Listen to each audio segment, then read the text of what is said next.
it should be another door opening.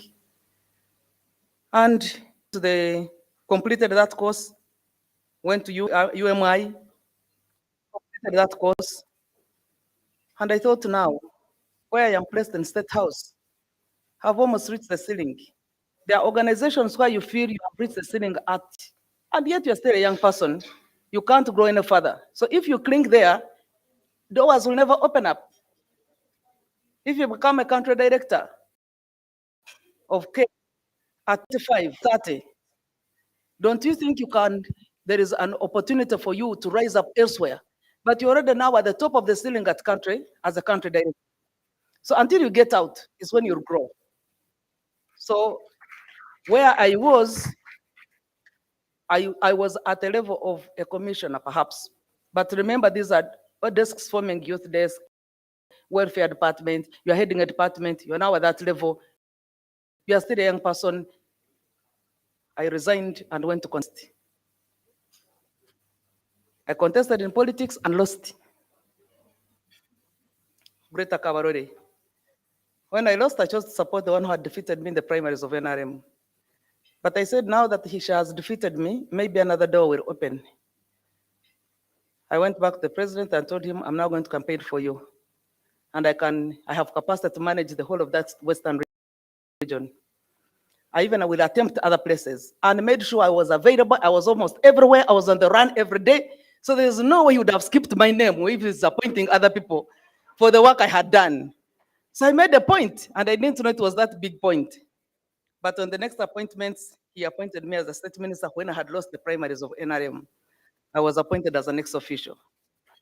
And I maneuvered in parliament and to ensure that the constituency of a woman member of parliament is too huge to manage. Kabarore, we had 39 sub-counties. So a few districts were being created. So I maneuvered and went to the committee, mobilized, and small district was cut off. Where I come from, where I am born. 2017, I contested there and made it for woman member of parliament. And I said, now, this cannot also be the limit. What else do I look around to get? I think I need to have to add on my career. I enrolled as soon as these recent elections was not an easy one. It was very tough, I can assure you. The wind blew all over the country. I was lucky to survive. Otherwise, it would have taken me off. But I said, now, if this wind blows again, it means the career is because you have almost invested all your life into politics. And you see, in politics and as if when you are appointed as a minister, if you are dropped and you also get out of politics, who else is going to appoint you? At what salary scale? So when you look around and you say, now I'm being tied on in this direction, I need to also look at another direction. What other opportunities are there? Oh, professors are now earning 18 million shillings. Okay, I will become one. Why not? So as soon as elections were done, I enrolled in Makerere University to add on to my career. And just recently, on the 2nd of February this year, I was able to acquire a PhD. And specifically in gender studies, because I want to make a contribution to gender policy. We have many policies that are gender blind. I wouldn't want to blame the policy makers. They do not know gender issues. Many of them, all administrators, except if you have really put your interest, if you're a lawyer and you've done human rights, is when you can get nearer. But gender or feminine is an ideology like patriarchy is. So, but many people do not know it. And the structure barriers that Esther was talking about are real. In my study, the structure barriers that continue to inhibit women from growing and rising. And maybe this puts me to where I should be speaking now on issues that why do women leaders continue falling and falling and falling? The challenge is that, yes, we put an affirmative action. The law is there. The law is out of the liberal feminist theory, but it does not break the structure barriers. So the law may bring in big numbers, but the substantive representation remains a challenge. The numbers does not necessarily account alone. You might be there advancing patriarchal issues. You've seen them on the floor of parliament. Now we have to look for a boy child. Now yes, the boy child is, but women have never sat down to craft a mechanism to sabotage or frustrate the male child. The male child is losing it because of diversity, because of our pampering them. They have too much time, they are not doing anything, and also men have not taken interest in nurturing their men to become men who are really sensible. So what are they doing? They are playing pool, they are drinking marijuana, they are cutting trousers, good, beautiful trousers, they cut them in two parts, they are now putting on earrings, they are raising their hair up and plaiting it. Do they want to become Miss Uganda? Nurturing. Women have now, because of getting into the open space, work space, they are earning. They have now shouldered responsibilities beyond their capacity. They are now shouldering the male gender responsibilities as well. And men have given up. And you will attest to it. When you are married and your husband is working, you're also working, but you continue advancing beyond him, he will withdraw and abandon work and wait and let you do almost everything. So it is about encouraging both. I don't dispute that, but I don't want us to lose our focus because another person has lost his. Don't lose focus. The women movement must continue shining. We must now advocate to review the laws. Many of them are gender blind. Let us look at all the laws and look at where the gaps are so that we speak to the facts. Once we have facts, no one will dispute it. But if you just speak abstractly, flat statements, you have no figures. So we have to concentrate on data. So the data speaks. Economic challenges. Because our work, our support, our capacity is built on the resources we make. As soon as there is a shortfall, we all go back to zero, almost. You remember during the COVID time, how many women's businesses broke or were closed? Because your support and your reliance is only on what you're capable of earning. The other structural issues, even the house you constructed, even the land you bought, even the farms you bought, you have to seek for permission to sell the cows you sold, you bought yourself. And everybody looks at it as queer. I have a farm somewhere in Nakasek with my husband. We bought our cows, we bought our farm. There's a time I wanted to sell cows. When I organized some 50 cows, I want to sell them off. People started asking, have you consulted your husband? When did it become your problem? Even those who were buying around were calling him. Hey, omchara wa natunda nyani tano. Mwichirizana, have you agreed?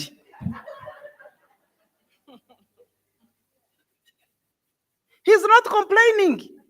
But that is to try to instill patriarchy into him. Why are you not complaining? Why are you not the one selling? Does a woman go to the market? Does a woman go to the market to sell cows? Women should be limited at chicken. They should be limited at this. It is the piglets. It is and that's why when we want to ask for something for economic intervention, you will find women now running behind the president to ask for goats. How can I reach the president and ask for a goat? When a small association, when my personal man can raise a goat. Even if I wanted to ask for a cow, I would ask for a bigger cow, Brahman, those kind of breeds. But because they don't feel they have the right to own these cows, the structural barriers continue pulling them down. So what women have decided to do, they build buildings in town, and sometimes they do not even disclose, which is also unfortunate because if you do not disclose any time of your hard time or old age, who will supervise all those infrastructure? Education is another challenge. We stop building our career as soon as we get to the first employment. Sometimes even adverts open and people want to advance, and people do not want to apply because of the gender roles. We must grow our career because there will be a time when you remember that it is important for me to grow a career when you cannot access the job. At 60, you are supposed to be retiring. In the 30s, reproductive age. That is when the career is competing with the gender roles. So you have to do both. You have to multi-skill. During the time when you are producing, you have also to multitask and reproduce even in the career line. Marriage, a million times what? It depends on who you marry. Your marriage partner determines a lot about whether you grow your career, whether you tap into the chances and potential or not. And since marriage seems to define our status, we have to do both. Keep in the marriage, don't give it up. But also convince this person around you that in whatever you're doing in career growth is not putting him at any threat. The challenge we have had is that when women rise, the first thing is that men think you are a threat to them. When the woman is touching into her pockets to now command for things to be done, the man begins thinking that there is a threat. Another man of some sort is growing up. That's why the women who have risen to the occasion, and I want to pay tribute to my mom, Honorable Miriam Atembe, Honorable Cecilia Ogwal, the late. There are many other women out there, Honorable Kadaga, there's another woman, quite a number of them. These women have not been pulled down by anybody else. It is the men who have feared. They have feared their potential. But also, you find them being name called, Iron Lady. But we have not seen an Iron Man. Why does the lady rise up and she becomes iron when men have not been branded as iron? Because they have broken a ceiling. Specifically, I want to thank her for being on media all the time. Yes. It's important to raise your ears, to raise your issues and concerns, bring them out. We are dying with them because culture has nurtured us to keep silent. Why are you silenced? It is because they want to oppress you. And there are many other practices, cultural practices that we're almost always engaged in, and yet our culture is really only uplifting the patriarchy. And it is women's role to spread the patriarchy. Because for as long as you continue silencing your interest and also trying to appear good, and the appearing of good means that you are also conforming to the standards, the social standards that were set for you in the patriarchal lineage and in the patriarchal ideology. So you're only following the suit of those who determined where you should be placed. Determine your fate yourself. There are no excuses about it. There are no apologies about it. It's not even a risk. Take a bold stand, and people will know it. So we have a role to nurture our girls. Because of the exposure, the experience, the sabotagers have gone into, nurture your girls and arm them. Arm them not with guns, arm them with information and power. These small mistakes, she has gotten pregnant. Let her stay at home. Why? Who tells you it is a disease? We made regulations recently, but there were no more numbers than my voice. But the regulations were quite unfair for young girls who are getting pregnant in schools. All of you have gotten pregnant when you are working. Did you have to resign? So a school is another institution where the child is growing up. And if a child is running back to school when she's pregnant, it means she's running to government. Listen to her. She's running to government for protection, isn't it? During COVID, many girls got pregnant. No one reprimanded the people who impregnated them. But sometimes we find ourselves making regulations which are actually against the children who are victims. We are actually condemning the victims. Why does she have to go out of school? Let her be there. When it is difficult or when the pregnancy is quite mature for her to get to deliver, she will deliver. Because even if she stays at home, she's going to dig, she's going to wash, that is work. Actually, even a bigger work, the workload is even bigger than when she's in class. That, when she's in class and she's pregnant, the others will also feel that she'll get pregnant. It is not contingent. You don't catch pregnancy because you're sitting with one who is pregnant. It's about continuing to encourage these girls.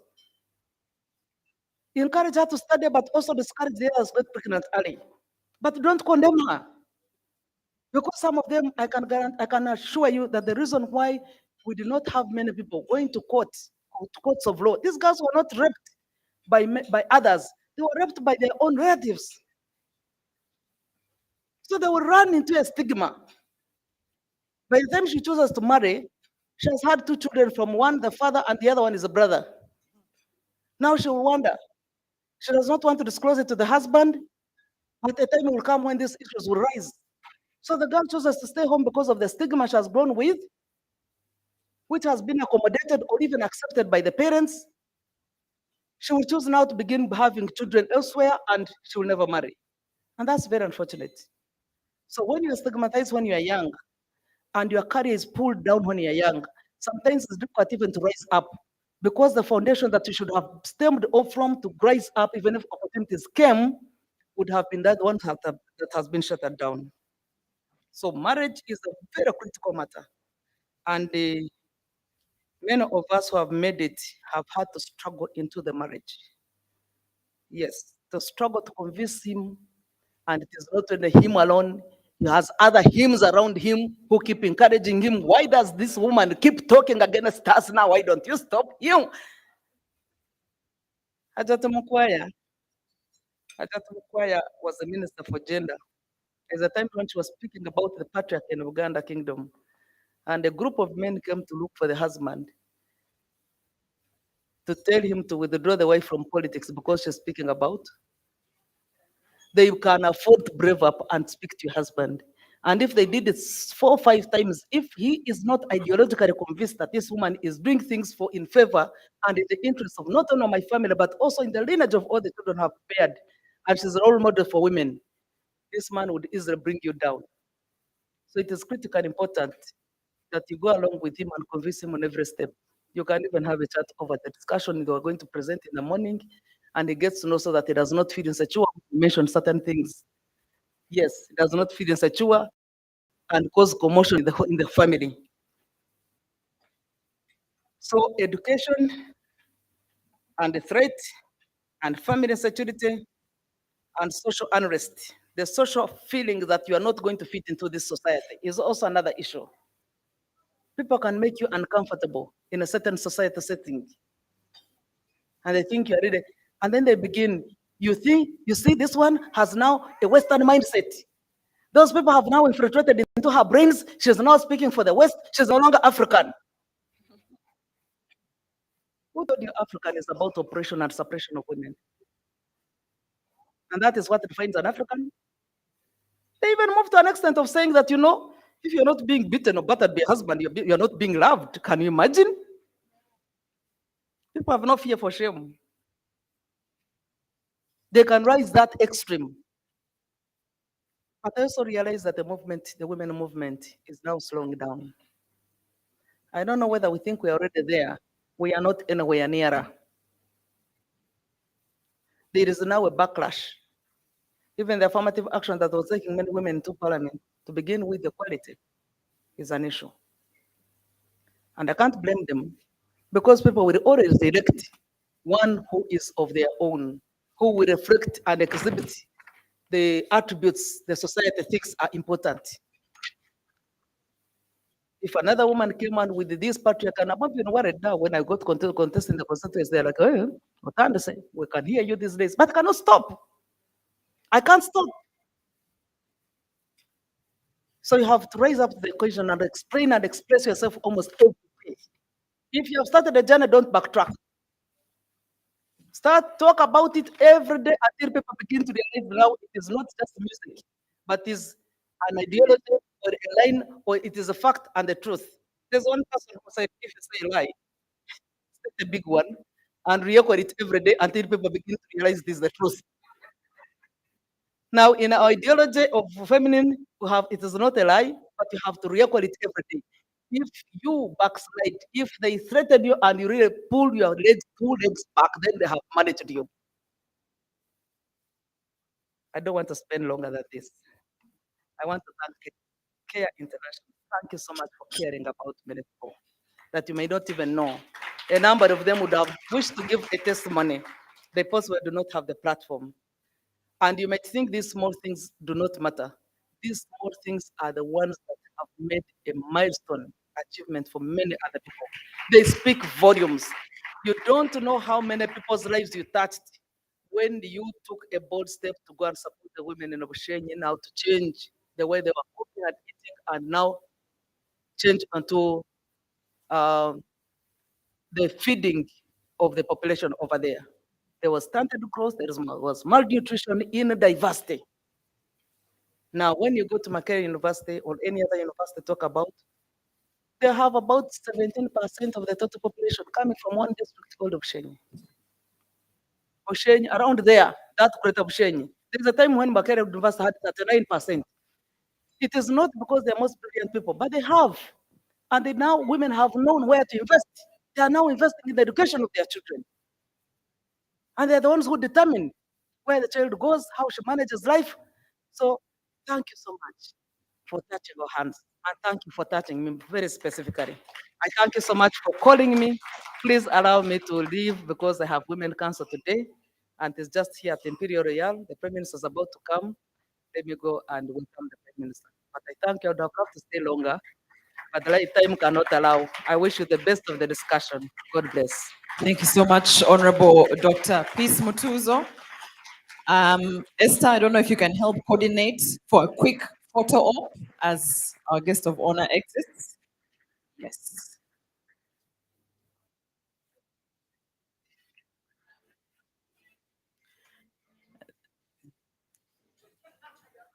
The team for the photographers, if we can have a quick photo, maybe Esther can help coordinate one general group photo as quickly as possible so we can have um, meet the time that our guest of honor has given us. Thank you so much. Was that amazing? A round of applause if you felt how amazing it is. And I love that she spoke from the heart. Yeah.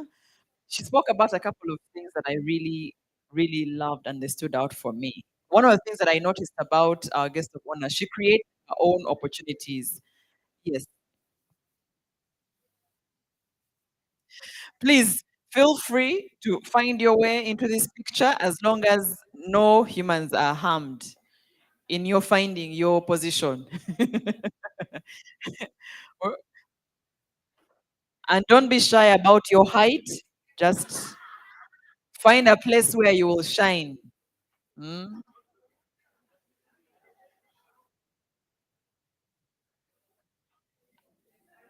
If your neighbor has bright colors, change a neighbor.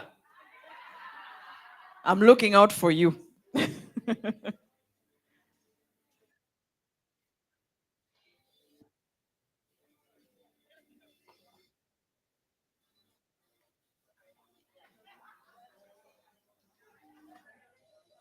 5, 4, 3, 2, and flowers. Thank you so much. Thank you. Thank you so much, ladies. Do you see how you all ran for that photo? That's how you should run for opportunities when they arise. Okay? That is the energy I would like for you to maintain.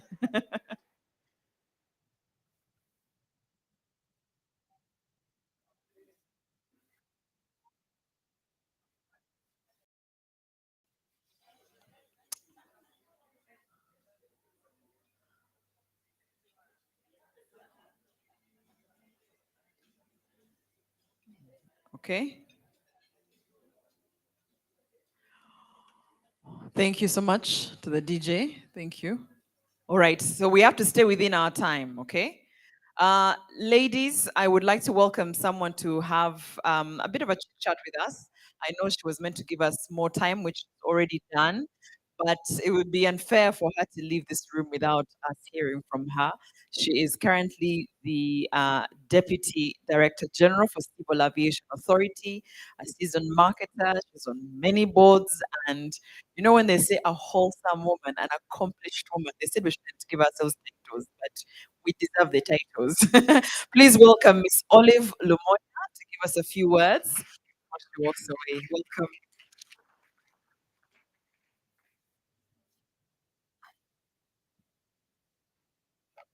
Good morning, ladies, and a few gentlemen in the room.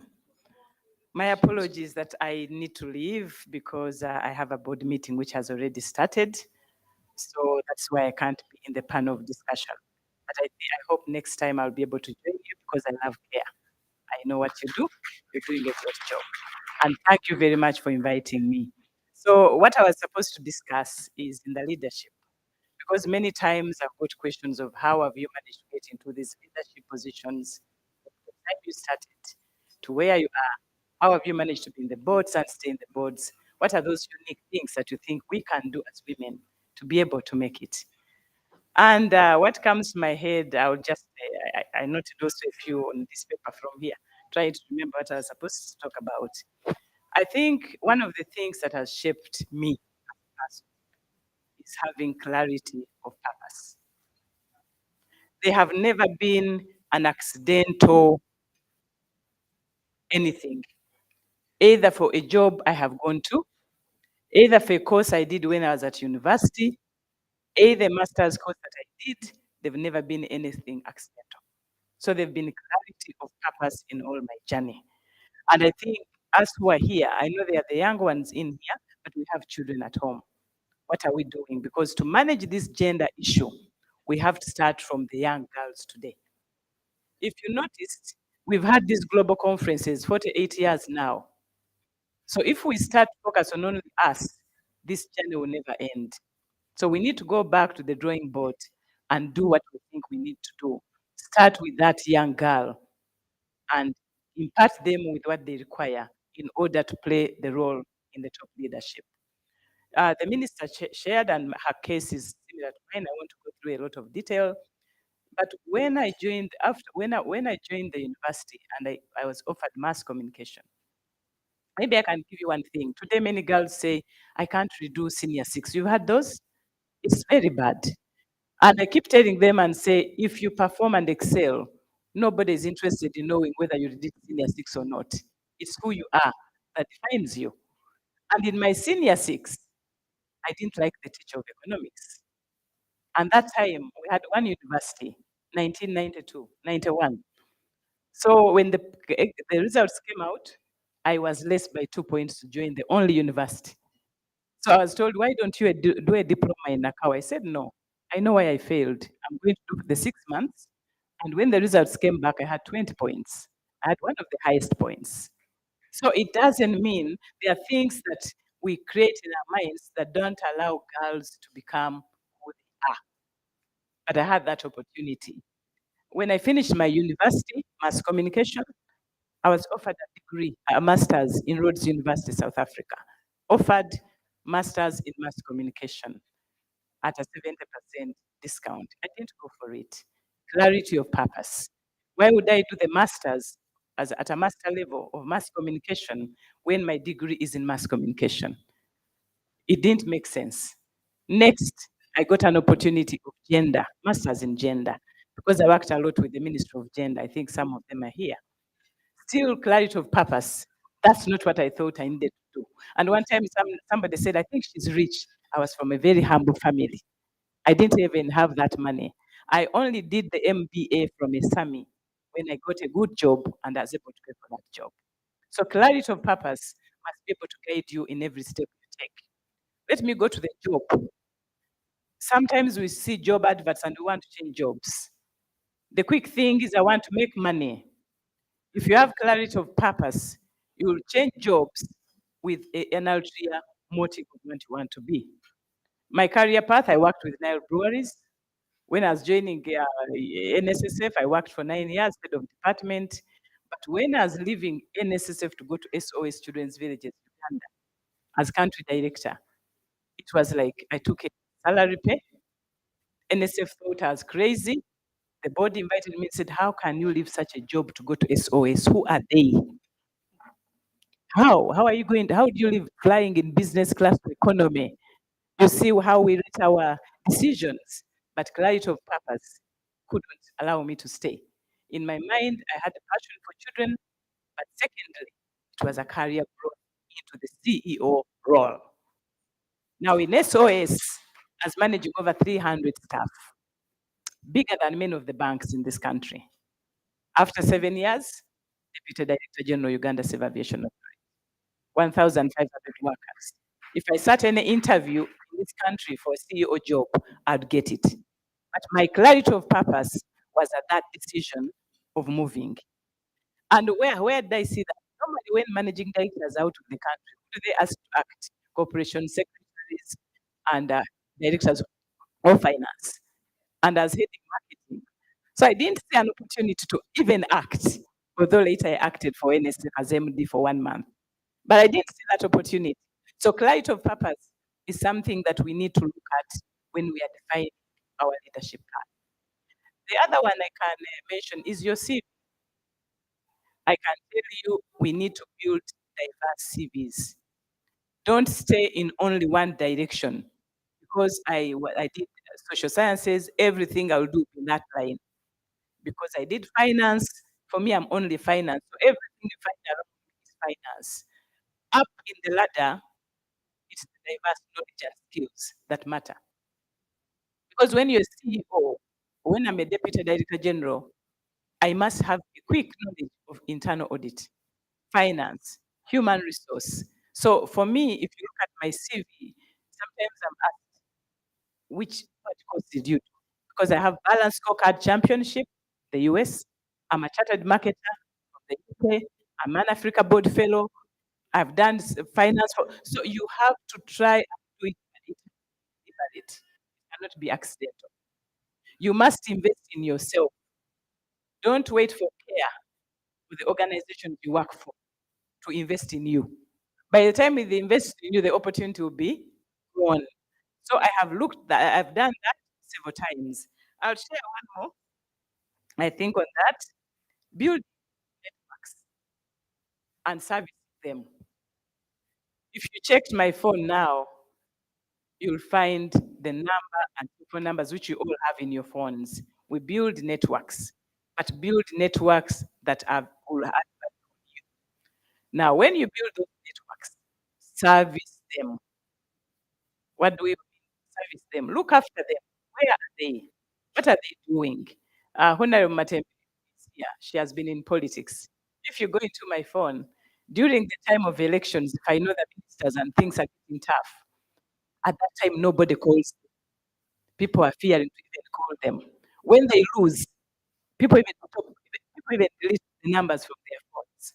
For me, those are the moments of ensuring that I'm servicing anyone I knew, whether in danger, in trouble, they're telling you things in the newspapers. That's when I come in. Now, those networks, ladies, you cannot grow. Those networks, however good your CV is, they will be the ones to tell you that there's an opportunity in A. They will not help you to get the job because you're already skilled.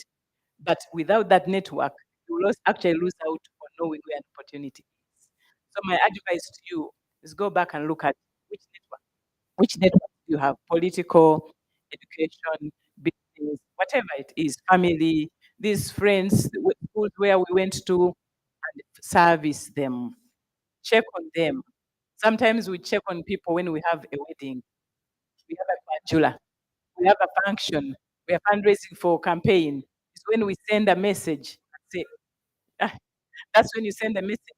That's not servicing your network. So you have to be deliberate. Purpose, deliberate on what you want to do, you'll be able to achieve. The other one which I can mention to you, which I've done well, balancing family and work. At one time I was told on all these boards that you are on right now, your job, your family, it is a very hard thing. Nobody should ever tell you that it's easy. It's the give and take. If you expect to have 100% with family, then forget career. If you expect to have 100% career, then forget family. So you must be able to try as much as possible to balance those two. And I will share with you how I've balanced. A quick one. If you open my diary that I have now, my family activities are part and parcel of the CAA diary. So when somebody says, we have a meeting tomorrow, I check quickly and say, oh, my daughter's visiting day. So now, when you diarize your family activities within your work environment, it helps you to add your family as part of your diary for your work. So you need to do that. But I've also had moments where I'm sharing a board of Finca and my daughter has a sports day. I have fallen back to the family structures. In Africa, we are gifted. We have these families, brothers, sisters, whatever we have. Take care of them. As you grow in your career, they will be very critical in helping you to achieve that journey. One day, my daughter had a sports day, Elaine, daffodils, and I shared this board. I told Mrs. Arana. So she ran, she was there. And then what I did, I told the board chair that after I need to run and just let my daughter see me. So I reached. I was the first. Elaine, you're doing so well, Elaine. So she thought I'd be there all along. I took a few pictures, got into the car, told the driver, backed finger. So at home, the conversation, Mommy, did you see how I did what I said? See your picture. You took one. So you must be able to be innovative if you're going to balance those two. If you don't do it deliberately as part of your diary, you lose the love of your children, you lose the other thing. The other one is family balance. In all my career paths, I have brought what I intend to put on the table. Men rarely do that. When I was leaving NSF, I told my children and my husband, I said, I'm making my decision to move to SOS. And it had taken me 3 months to make that decision. And one time, I think I was sleeping and I had this feeling, if nobody who is good goes to serve the children, who will? In the morning, I left. I went to NSSF, made the destination, passed it through somebody, those hard things. But I sat with my children on the table and said, okay, let's pay. I'm taking a less of this. You have to all know that this is what we're going into. What do you think? My daughter said, Mommy, take what pleases you. We know you love children. Take what pleases you. I know you love it. And then my son, they are now both just graduated, said, yeah, I think you need to do what you enjoy most. Now, what did that do for me? It motivated me, but also it made sure that if I don't have what I used to give, they are accommodative with my decision. The next job was Civil Aviation Authority. That one, I'm sure many of you read about it in the newspapers, very hectic. And that one, I started with all of them. Two said, don't take the job. Only my daughter said, take the job. So my husband said, don't take that job. It's too political. They've written about you in the newspapers. Everybody's, we hear people calling you, we hear ministers, everybody's going, don't take the job. So I said, I won't take the job. I regretted the job. So over time, my thought kept coming in. And then I had a few people who said, but I think you've always wanted your career path. What is that will fail you? Politics? Whatever. I think take the job. So after about 2 months, when the decision was being made to see who else takes the job, I wrote to the minister and said, I'm taking the job. But my son and daughter came back and said, I think take the job. My husband said, I think take the job. So now you have a peer to fight with you. So when I'm not at home at 2 a.m. and they know Mommy is still in this place, there's an accommodative area. When they see Mommy traveling and she's missing one or two, they're like, that job is a very busy job, but we own it together. Okay, so because I was asked to share how you can make it and retain in leadership. The last one, serving on boards. Still through the networks, you can get on the board. But there are people who have got on boards and have only served on one board, women. The challenges for women, for us to prove ourselves, are so high that when you're in this board, you must be able to prove yourself that you're better than anybody else in that room. And that means you need to read.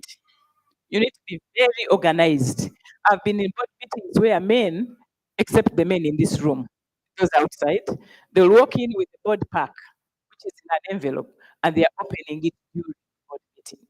It means they've not read. If you have read, you have a mark above them. And when you speak from an informed point of view, they will always say, what did Olive say? I think Olive is right. I think her comment, because for me, when I'm speaking, I'm saying, with aviation sector, I saw that happened in the US. I think 300 flights remained in the air because of flight issues. I had seen it on CNN. I'd gone to the internet. So I'm speaking authoritatively, even if.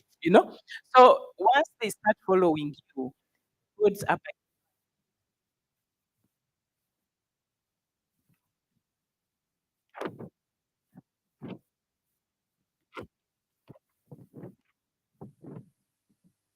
okay. When you're getting off from one board, you have another and another because boards are by referral. People will go with you. But if you come into the board, You must also have to have that amiable character.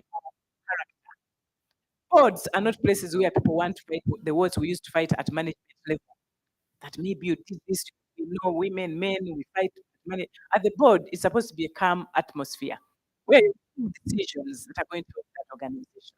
So when you bring in a calming effect, women, we are gifted. We see when trouble is about to come. And sometimes I'm quick to say, these two directors are not talking. I think there's an issue. And I'm quick to try and resolve that because we are gifted by nature on some of those. So use those gifts that God gave us to try and bring yourself into a level that can make you relevant. But read, be organized, be on top of the game at all times. From there, you move from one board to another board to another board, depending on when your board term expires. Lastly, supervisor-supervisee relationships. If you intend to go up in the ladder, you need to work on your supervisor-supervisee relationships. Sometimes we are quick to say, my boss is bad. Yes, bosses can be bad, but God gave us the power to use our language, our minds, to be able to work around the boss. Sometimes there are soft things.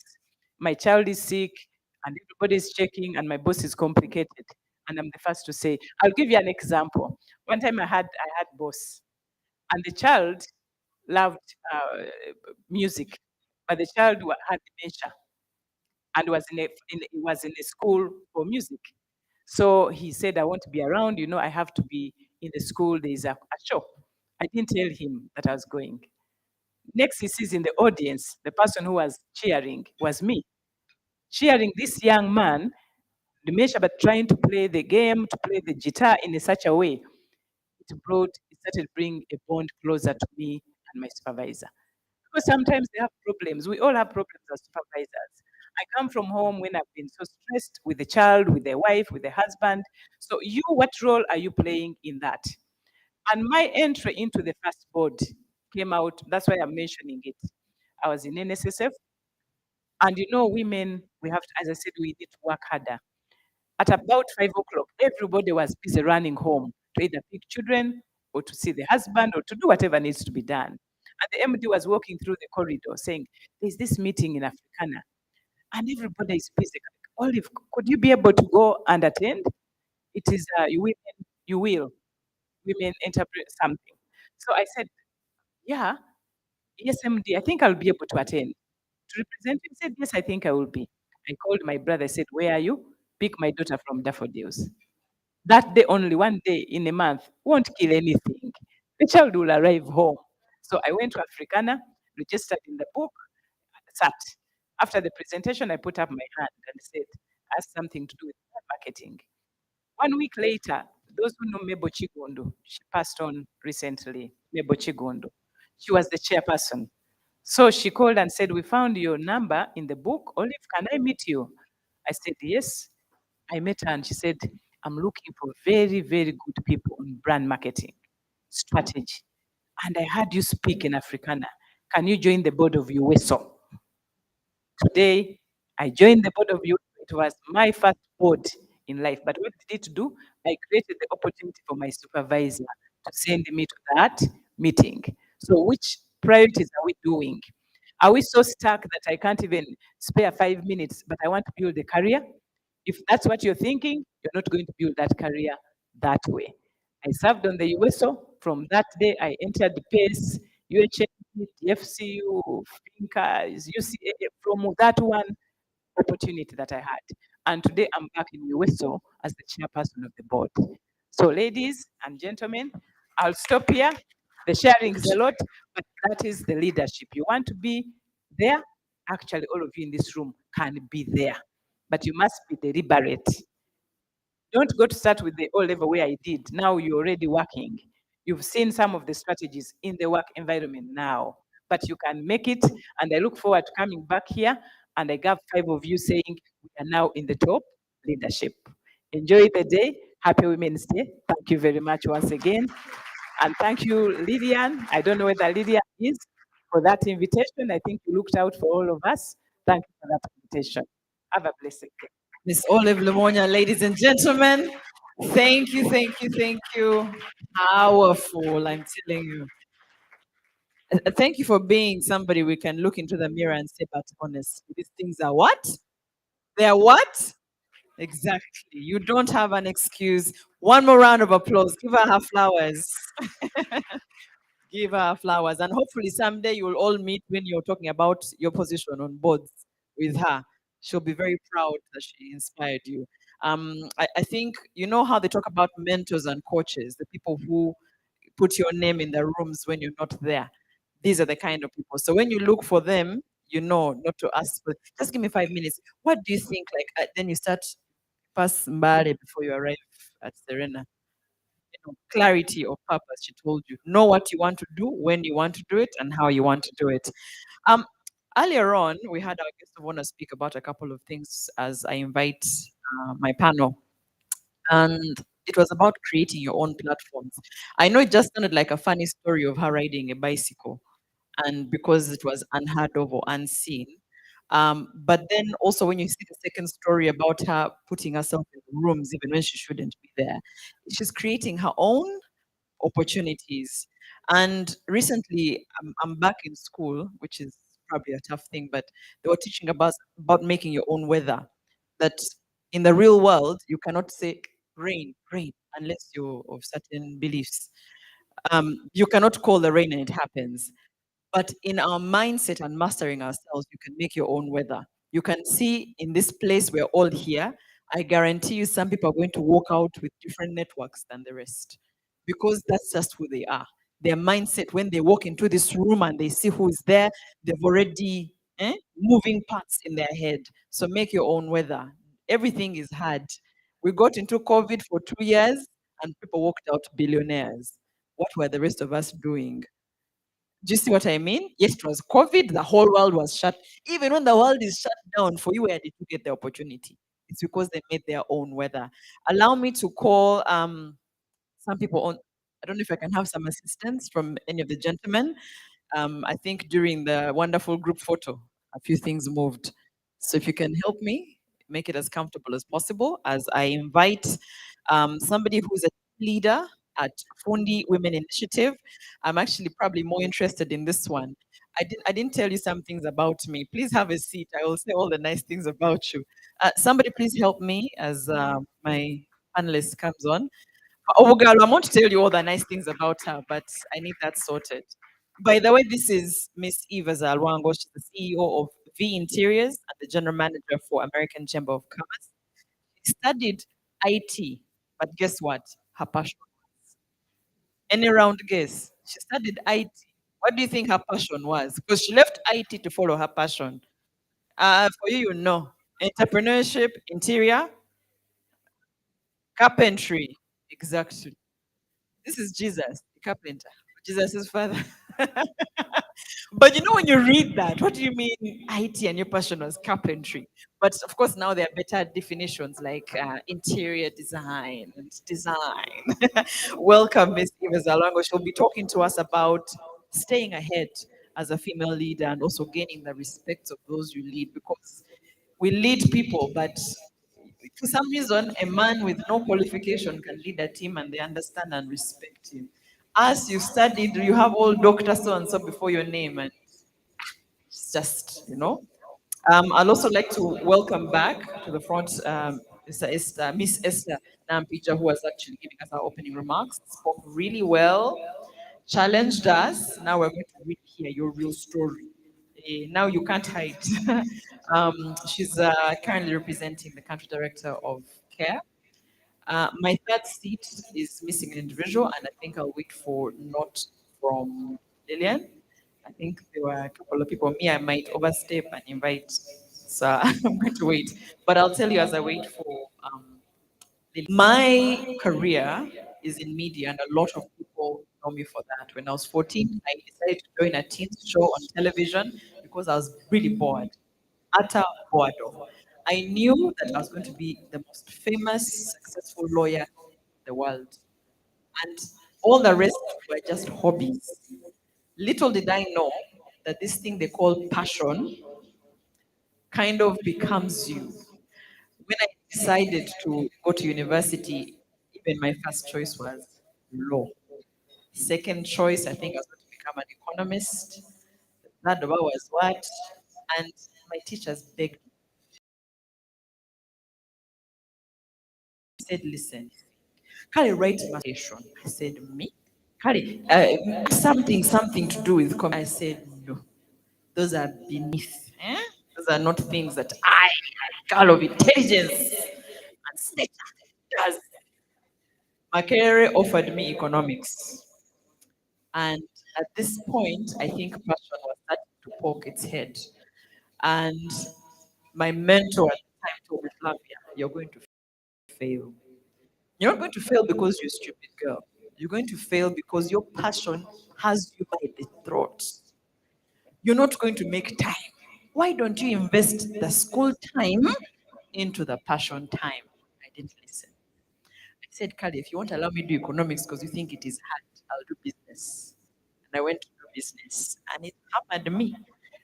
Do you know why? 90% of my time I was in South Africa, I was in Nigeria, I was in Ghana, I was in Kenya working, and then 10% of the time I'd be in lecture rooms, then at then at until I said, okay, maybe I can be great.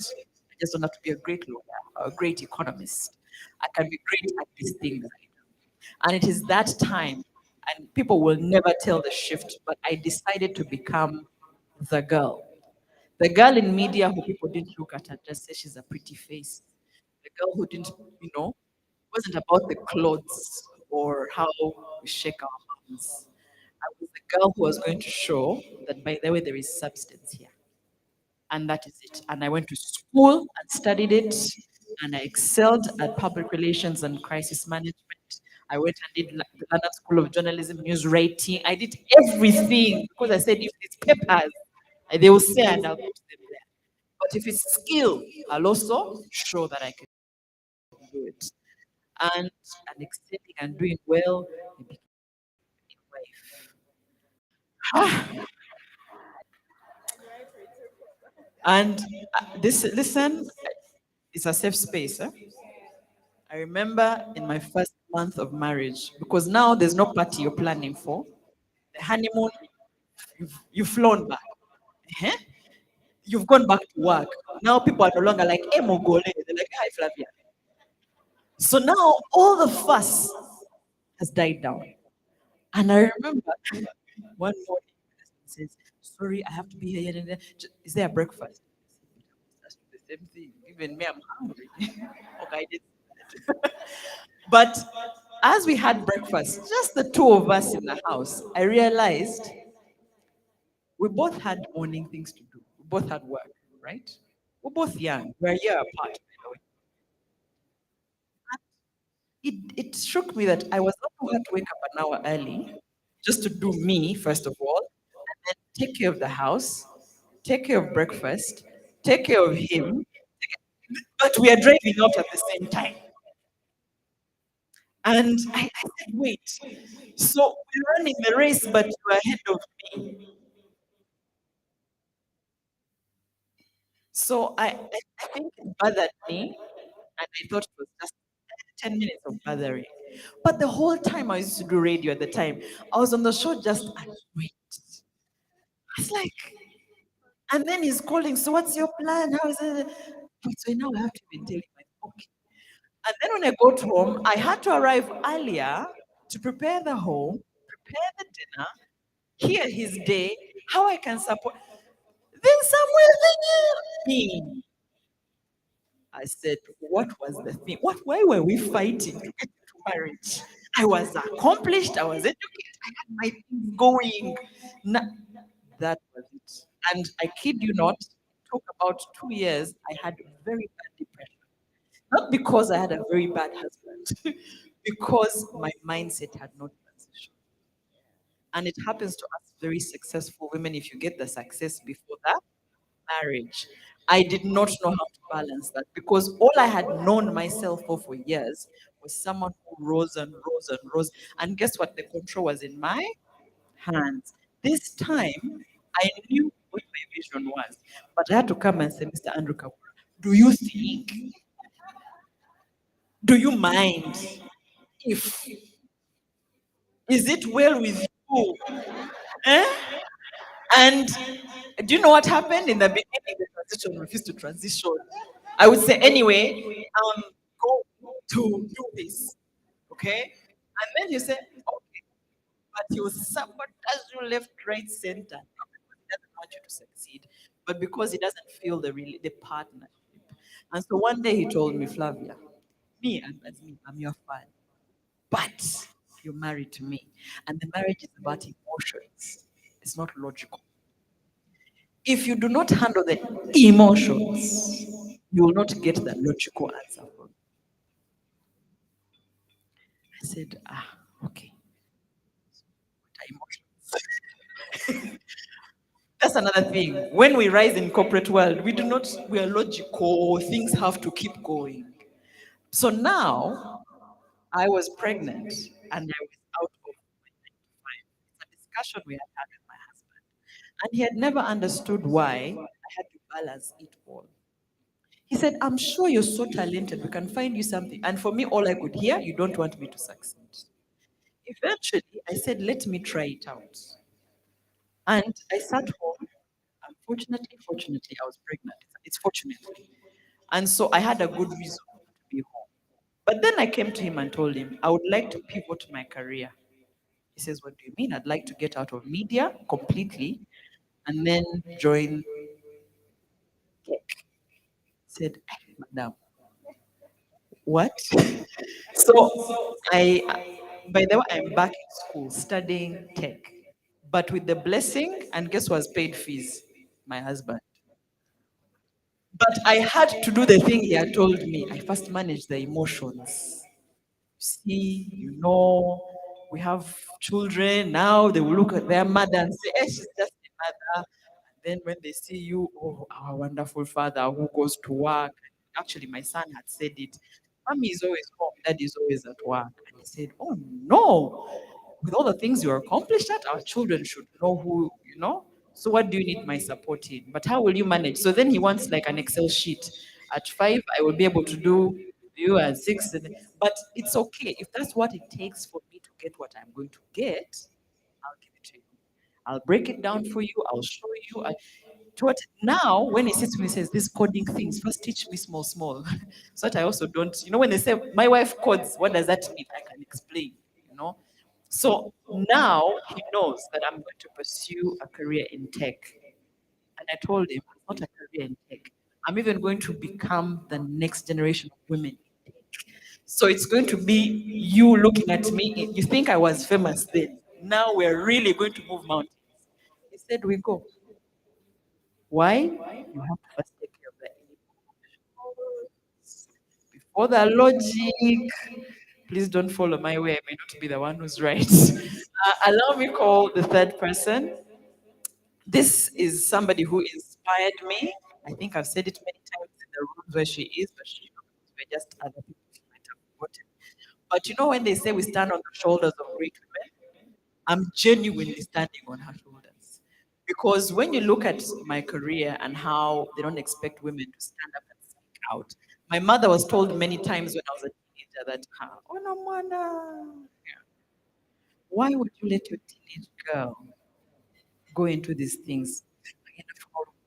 Ayononeke. Then they use the word that I'm going to use, but I hated to use.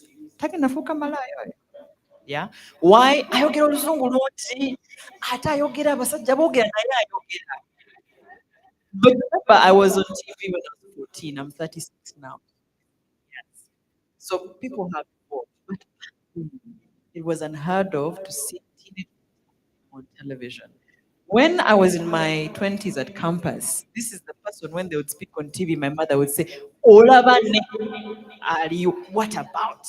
So a big round of applause as I welcome Mama Maria Mateve.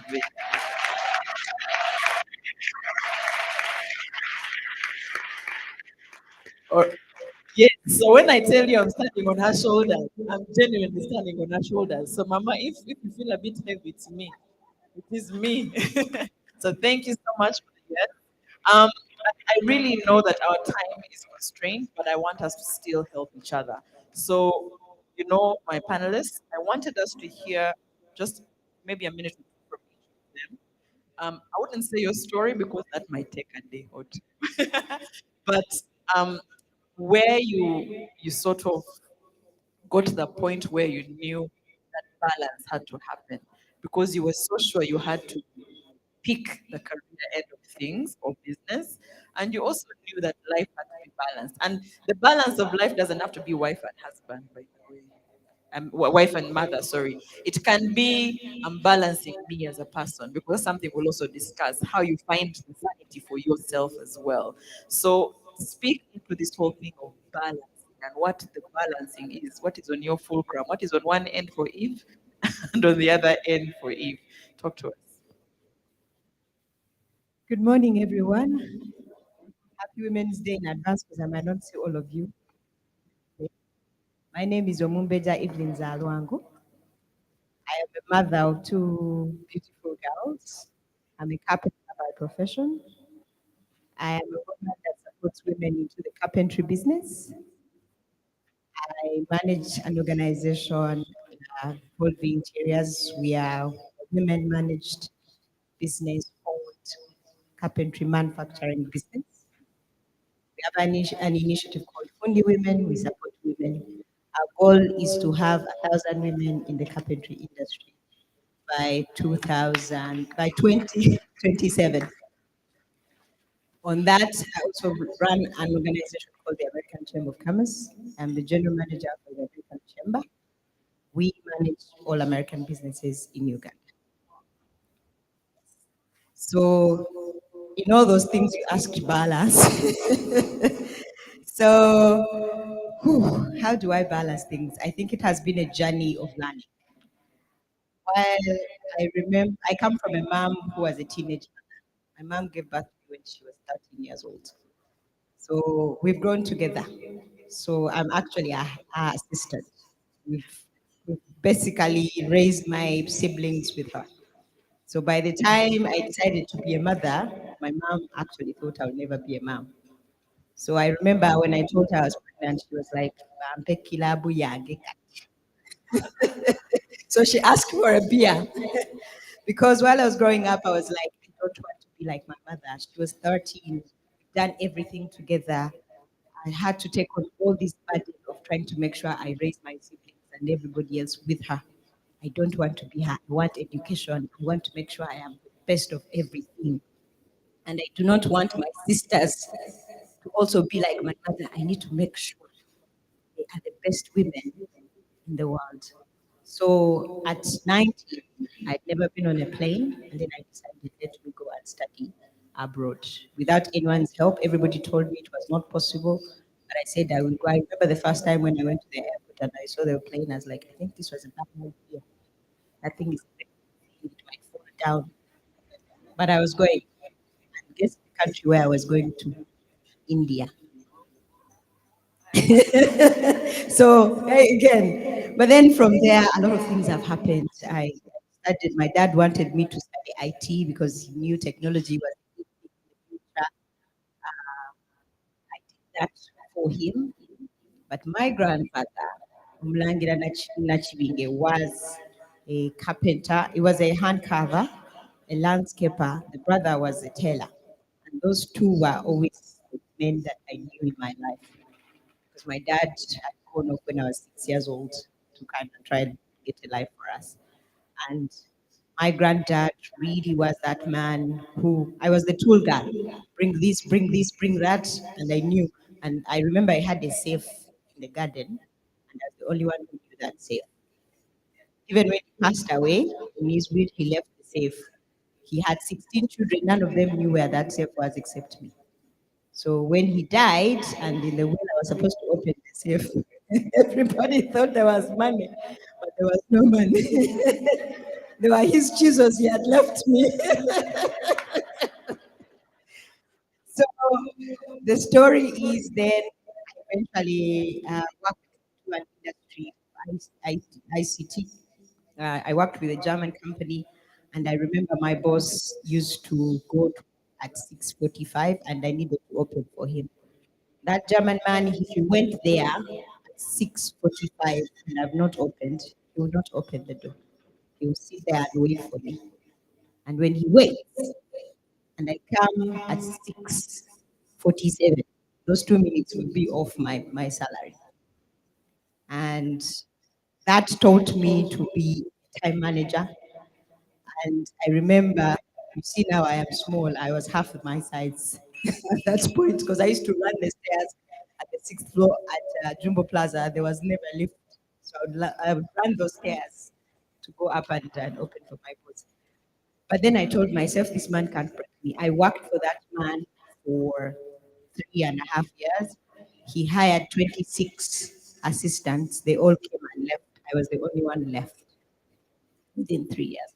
So after that, my passion was always in carpentry. When I was in India, I did IT, and I taught myself to go into carpentry school, the school of deaf. I was the first girl in that school in India. And I remember my Indian professor was asking me, I want to come and learn. This guy's like, don't worry, we do not want to have any women into this school. Do you see anybody in this school as a woman? So I said, maybe I will be the first one. Eh? So I remember vividly him telling me, "You're a very stubborn woman. Eh? I'll let you learn just for 2 hours every day." So eventually I joined the school and I would learn for 2 hours, learn a carpentry in a deaf school. In a deaf school. So that's how I learned a little bit of sign language with the deaf school. I've worked with a bit of deaf carpenters in my workshop. We have one right now, so it helped. And then from there I came back and then joined that company I was talking about earlier. And then eventually I was like, no, I want to do carpentry. And I remember that job, I was earning 7 million. I left that job and I went and worked for a lottery company. After that one, I was earning 7 million. But I remember telling myself, I have taken my sisters to school, I've finished doing that. The best thing I can do now, let me do me.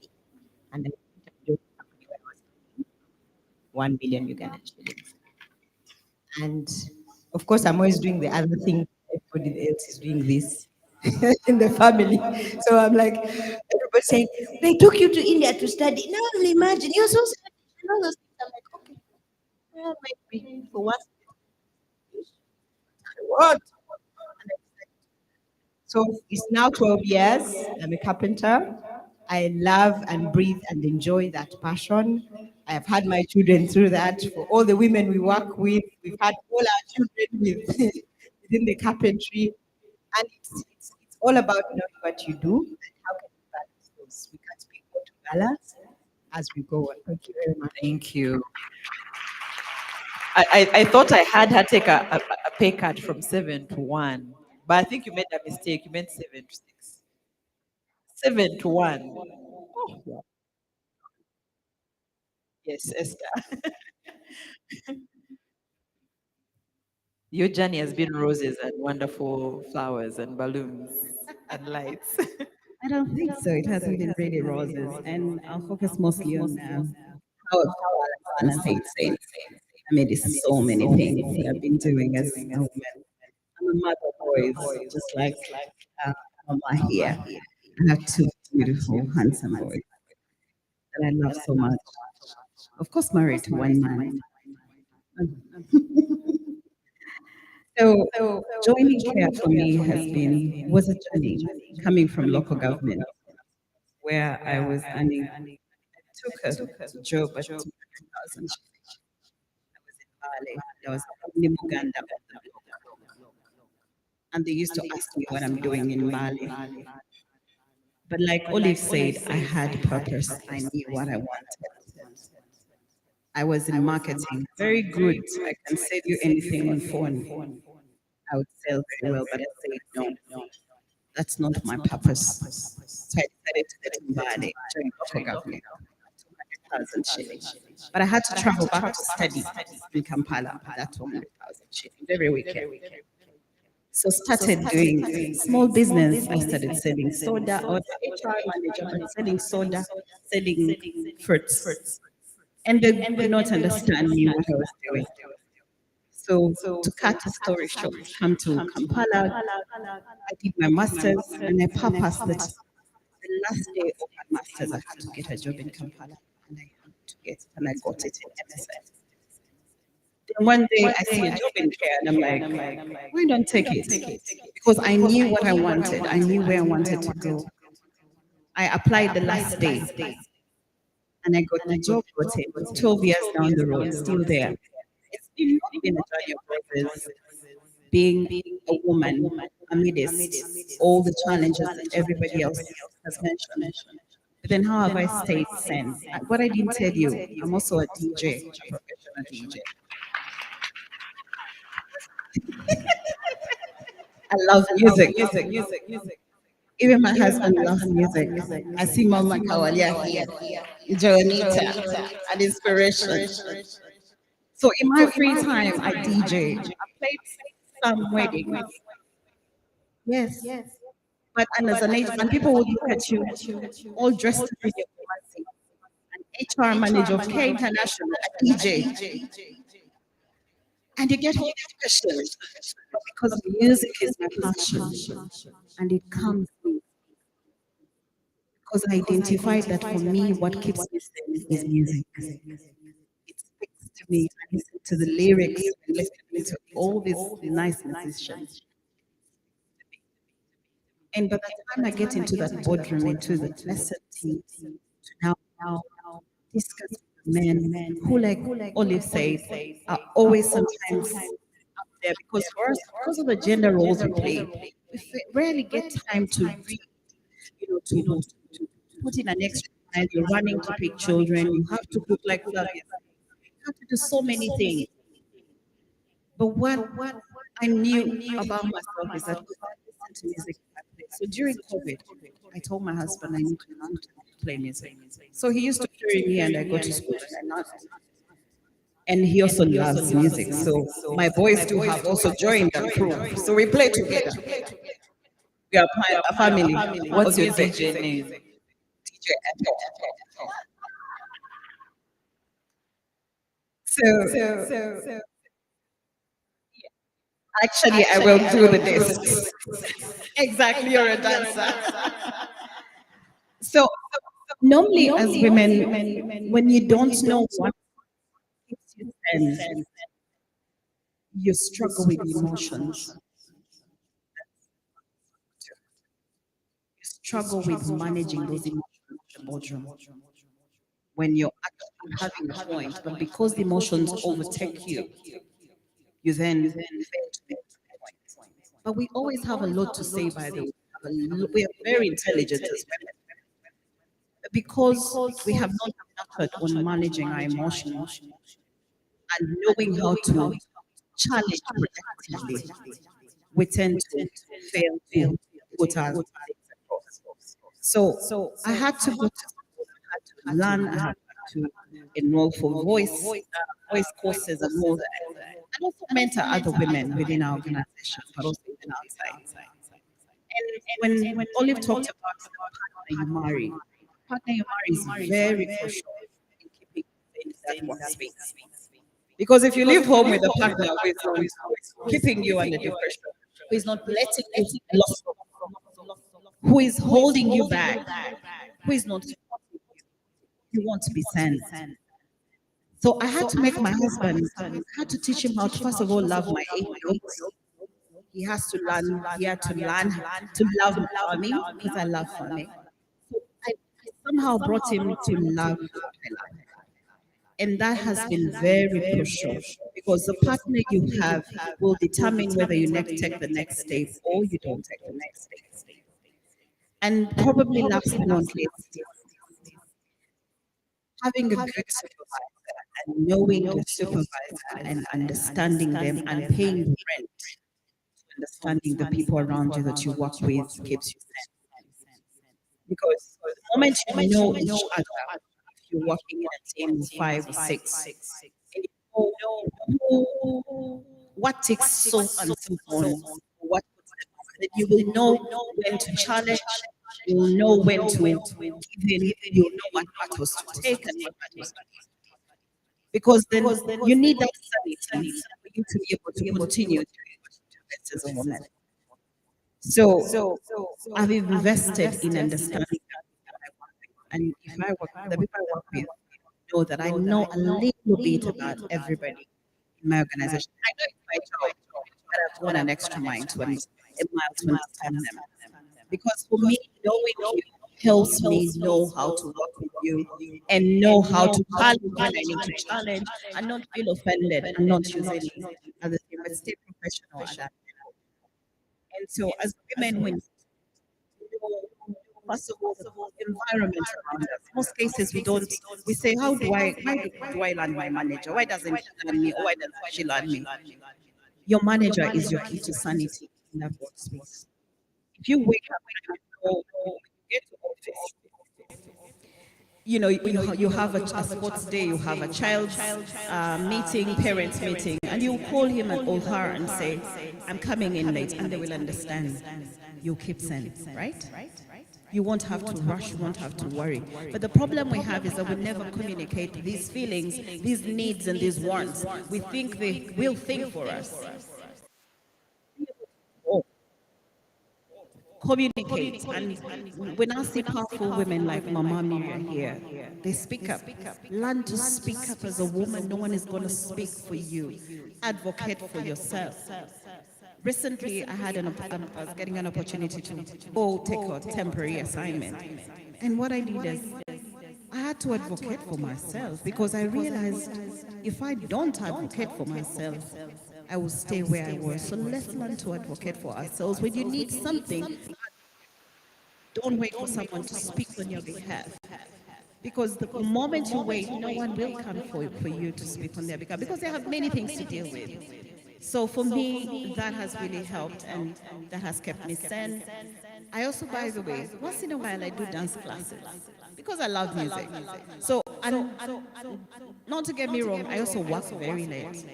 So ask me, how do I balance all that? Play music, dance class, but also love my children. When I have to create time for them, I create time for them. I make sure every event at school I'm there. Because I have created a relationship with my supervisor who will understand when I have to go to school. I've created a link with my workmates who will understand and feel for me in because I have these other extra things. But also you create a social network that will always support you, a family network. Immediately, I had to call everyone at home and I had to give everyone roles. You pick the children for piano and swimming. You will be taking the children for this. So you create that network because most times what hinders us to grow and advance is because we have not created that network. We will need it most. Identify your network and use it. Don't look for them when you only need them, like Ole said. Actually nurture your network and keep them for that given day when you need them. Thank you very much. Thank you. You're right. DJ Ethel. I believe, so do we have DJ Ethel right now or we have Esther? Okay. You talked about advocating for yourself, and you also talked about, I think I wrote down, towing the line between understanding your supervisor and everything. I think what also we don't discuss with women, especially because you're in HR, you deal with people. And sometimes you see someone with potential, not pushing themselves. You see someone who could be in a certain place, but certain, issues are hindering them, and you don't know how to draw the line because you're a woman, you understand, but how do you even advise them? But I lived, for me when I was working, I always knew all those rules. They're like Google rules that you have to always make sure your manager or supervisor is happy and looks good to their boss. Because when they do, they're always turning back and it's you they're choosing for roles. For the years I was doing my daily show, I made my supervisor look amazing, not just good, amazing. And I always made sure I was the one who never complained about time, about what, anything. But after 15 years, I walk in and I say to this person, I'm confused in my appraisal. Why have you not given me this particular role and given it to someone who is, and I'm sorry to say it, way less competent than me when I've been in the company? I'm very direct. Again, the shoulders I'm standing on. So you know why I'm direct. And the person said, I agree. the person is less competent. In fact, it was a struggle, even with the board, to give this person the job because we were trying to find someone who could do the role. I said, and because I'm in your office every day, I make sure we have conversations. In fact, I'm the person you come to say, what do you think of? So I know. And he said, I didn't think you wanted it. What made you think I didn't want it? Well, you're excelling at what you're doing. You're fantastic. You bring in great margins. We set a ceiling. You hit it. So we are happy, and we assumed you're also happy. We didn't think you were unhappy with where you are to then try something else. And he said, had you asked that you wanted to do it, we would have absolutely, without a hinge, given it. So I said, you did not sit and think. He said, how was I going to think for you? Yet for 15 years, I'm demonstrating for the role. It then showed me in every place, those breadcrumbs, throw them. Yeah, throw them. So even when I'm here, I will throw breadcrumbs because you do not know who's in the room. So even when you're in that work, you want to progress. Don't say, I'm not sure why Esther keeps bypassing me and giving Miriam or giving this job. They genuinely think you don't want it and you're happy. Also, how you complain. Later, when I decided to leave, he said to me, I'm sorry to say this, but this is why we don't hire women. This is my friend. So now we're at a level where we're honest. I said to him, I said, look at you. You're one of our most valued people here. You rake in the most money, but you're pregnant and you don't have a choice. You have to go. Do you know what I mean? You have to choose your family right now. I can't force you to not choose your family. So in as much as you're the best, you can't choose us. We also can't choose you. And he said, I would hate to be a woman because imagine having to make that decision. So it's unfair all around, but we are here to learn now from the one who has really done it. Eh? To tell us, is there a balance though, Mama Maria? Is there ever such thing as balance? Oh, it doesn't even exist and we should leave our bags down. It is on.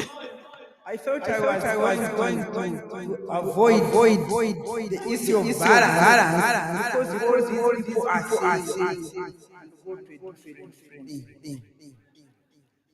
I want to thank you so much, my sweetheart.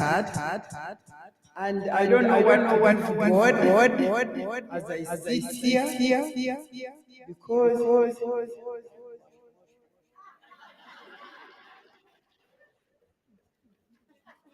because you can't imagine I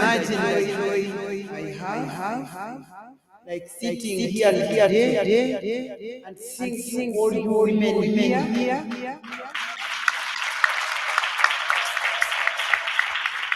And we are talking about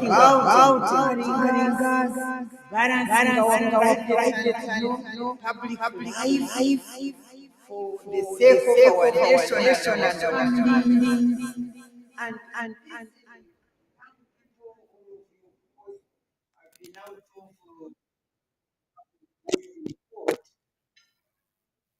18 years now. I went onto the public platform when I was 33 years. Public, you know what I mean public. Yeah. Otherwise, I was busy working, there where women used to work quietly there. And on public platform, I spent 20 years only. I was thrown out because of my integrity.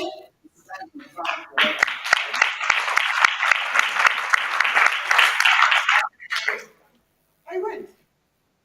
For the last 18 years, I'm there. When you go in and I see the women and what they are sharing this morning, I say, God, you are good.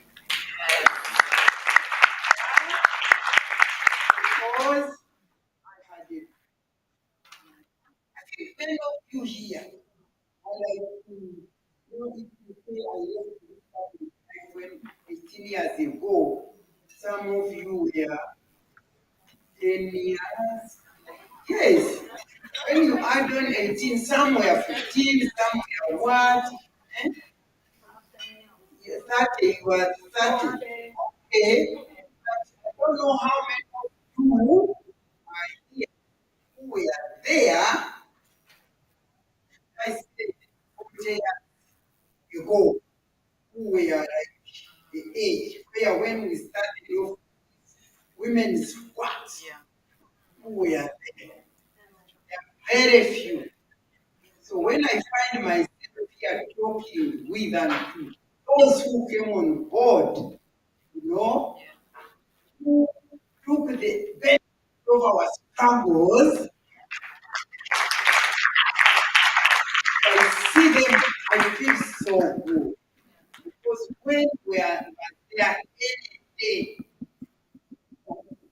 women and talking to them, talking to women.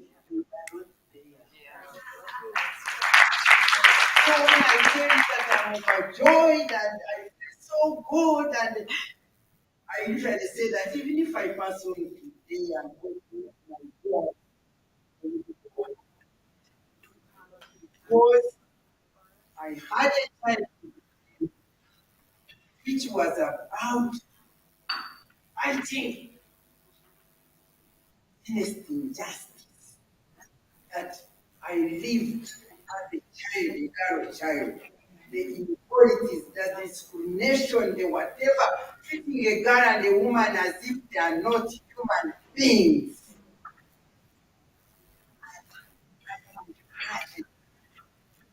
What was that? One time I will get a platform and call women and tell them, please come. We are cheated. Let us refuse. Very much. And 9 years I had a law purpose. Trying to whatever I've done was purposeful. I went to study law to say this law. What does it say about this unfair? Why? What does it say? I want to know what it says. Then I call women and use it. Yes.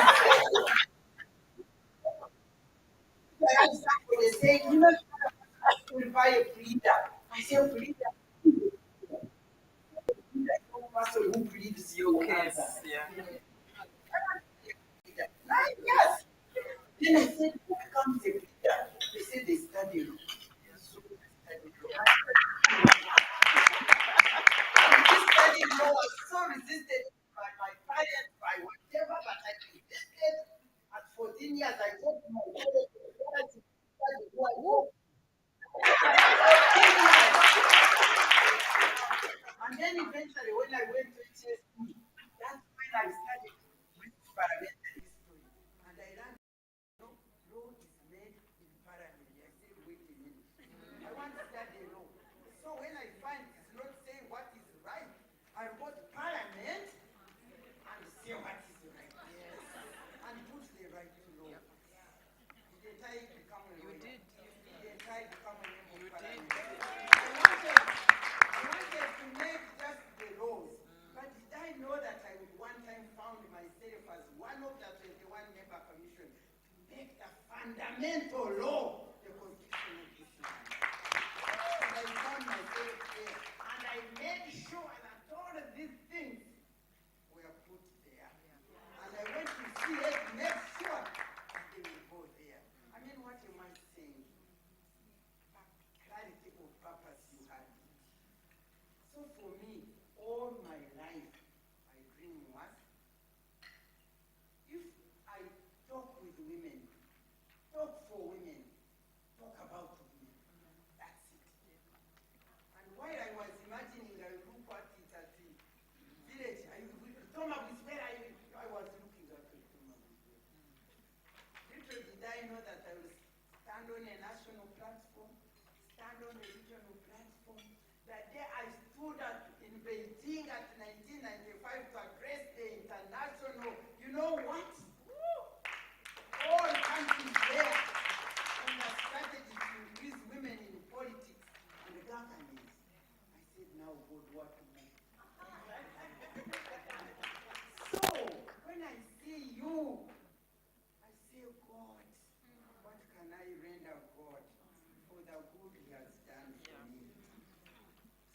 balancing, of course I have balance.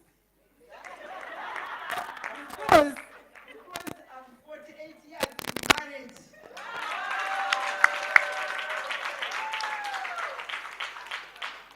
And what gives me pleasure, of course I got 4 sons. They have married, I have 4 daughters in love. And one of the daughters God has given me is called Sarango. Princess Catherine Zarango. I have daughters all over the place. For me, I don't have wealth in my life. But what I have, through the God's favor, when I meet people and they say, you know, you are the one who made me who I am. You know, you are my mentor. You know, all those I have not seen, I have not met, that is my wealth. For me, since God gave me this time to talk with you, that's why I was saying I want to go to her thing. And now that you've known now, seen the girl, the woman who she is and why she's where she is. Can I talk purpose, vision, which I say that your vision is a God-given purpose. And I want to say, and I believe, that when you are in God-given purpose, God will bring those people in your family, whether husband, whether children, who will support you on the journey because you are serving His purpose. And so I just wanted to say that for me, the question I want to answer, people have answered everything, is living a legacy. Because I have already done the other thing. I think what I have now is that I'm a person by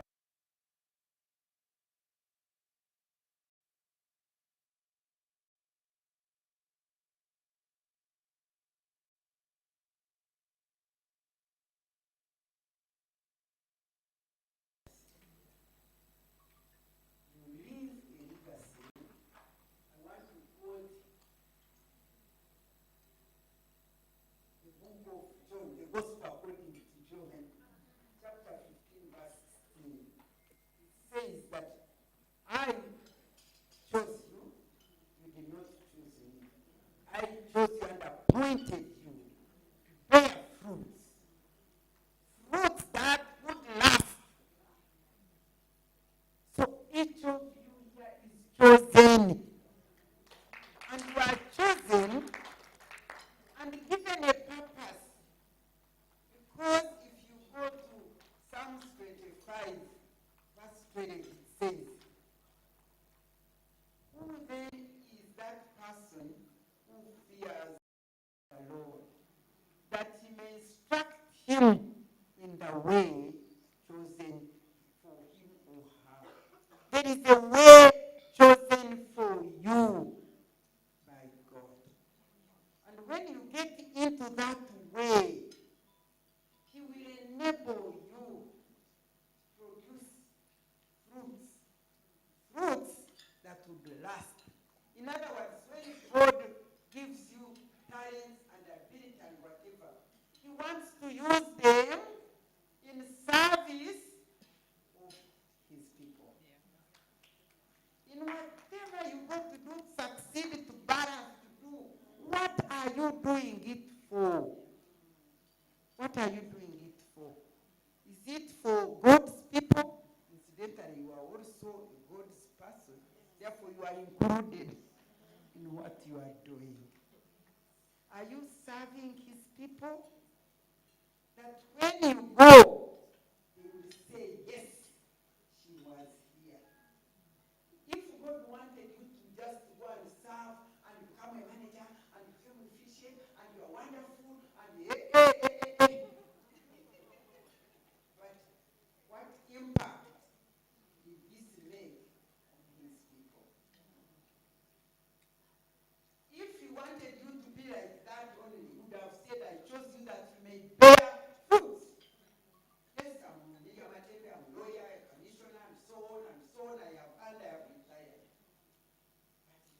says fruits that would last. So that the work I do must impact on others. And I want to thank God that 18 years ago I was thrown like into garbage since you have stood for what is right. Go away. Nothing to do anything. My brains have just been here. But I am still relevant and still influential. When I came here, I told me I was going to sit there and listen like others. Now when I came onto this platform, I don't know. And you know what? Because my biggest talent in life is my God gives you a talent. He gives you opportunity and whatever. To use it. Impact on his people. Because when one day we reach there, he will say, what did you do with your talent? And let me tell you, when one day I reach there, I want to say, sir, I will really talk. Then I will see you there, like you are bearing witness here. I want you to bear witness here before the Lord. Yes, she uses her mouth. Now I want to ask you, do you really, go and consider, do you really know God's purpose for your life? Or you are just working? When they say money here, you want something God. That you left me 7 million to go to one. Because you had clarity, which gives you joy. Let me tell you, when you are doing what God made you to do and He's with you, I'm telling you everything you do joyfully. You don't get tired in what you are doing. You are joyful, you are whatever. Do you really have your purpose? Go and reconsider and say, is this what God created me to do? Number 2, do you know your talents? Because to us, God gave, the story says, Matthew, you will look it up, that one he gave 1 talent, to another he gave 2, to another 5. Don't worry whether you have 5. If you have 1, don't care about the one who has 5 or have 2. God says each according to your ability. You hear, you people. I hope today when I go, I will believe and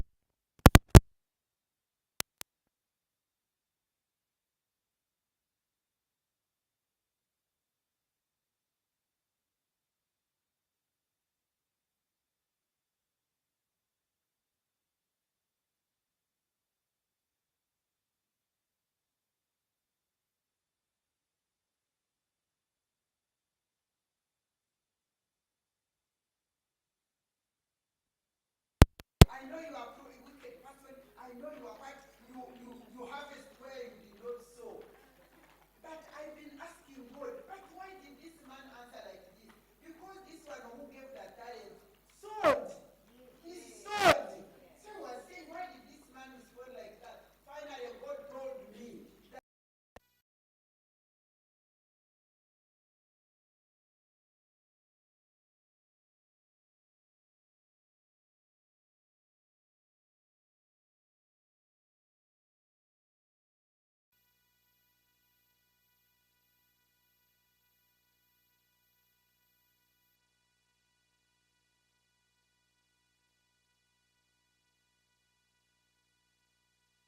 go and identify your God-given talent. And I think I will conclude by telling you, let me first ask you this question. I'm talking about legacy. Legacy. We are saying you are a product of our struggles. Because when we came on board, there was no business of talking with women, no business of talking for women, no business of talking about women. It was not there, we did not matter. But now we broke the barriers and everything is there, which means you are a product of those struggles. And for us, that is legacy. grow, impacting, so that when you leave, you will leave.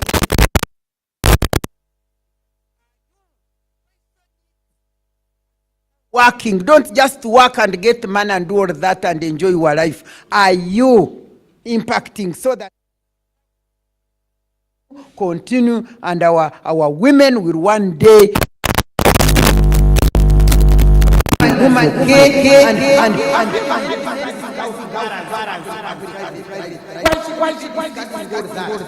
because we are suffering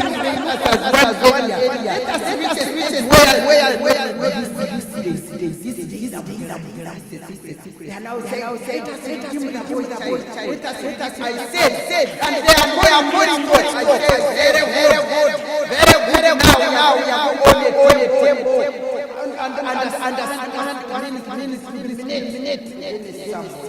Because I remember when I played, which was the title time bomb. I was a member of Parliament when I went in that theater and played. And it was the title time bomb.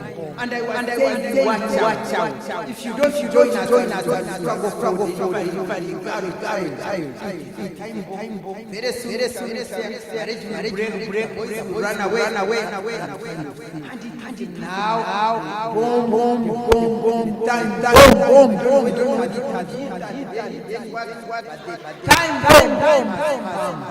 Therefore, now, young people, I want to tell you that we need very practice of also the girls, the boys are. In other words, in your families, please, you who still have young people, go and start treating the girl child as much as of a boy child. Take away that mentality of them, the mentality, we are boys, so what? They are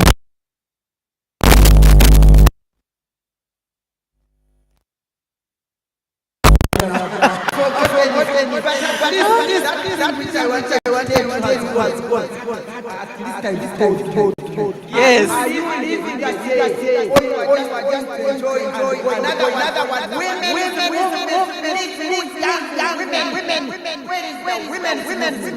We did all this because of women. You see Patricia there. Me.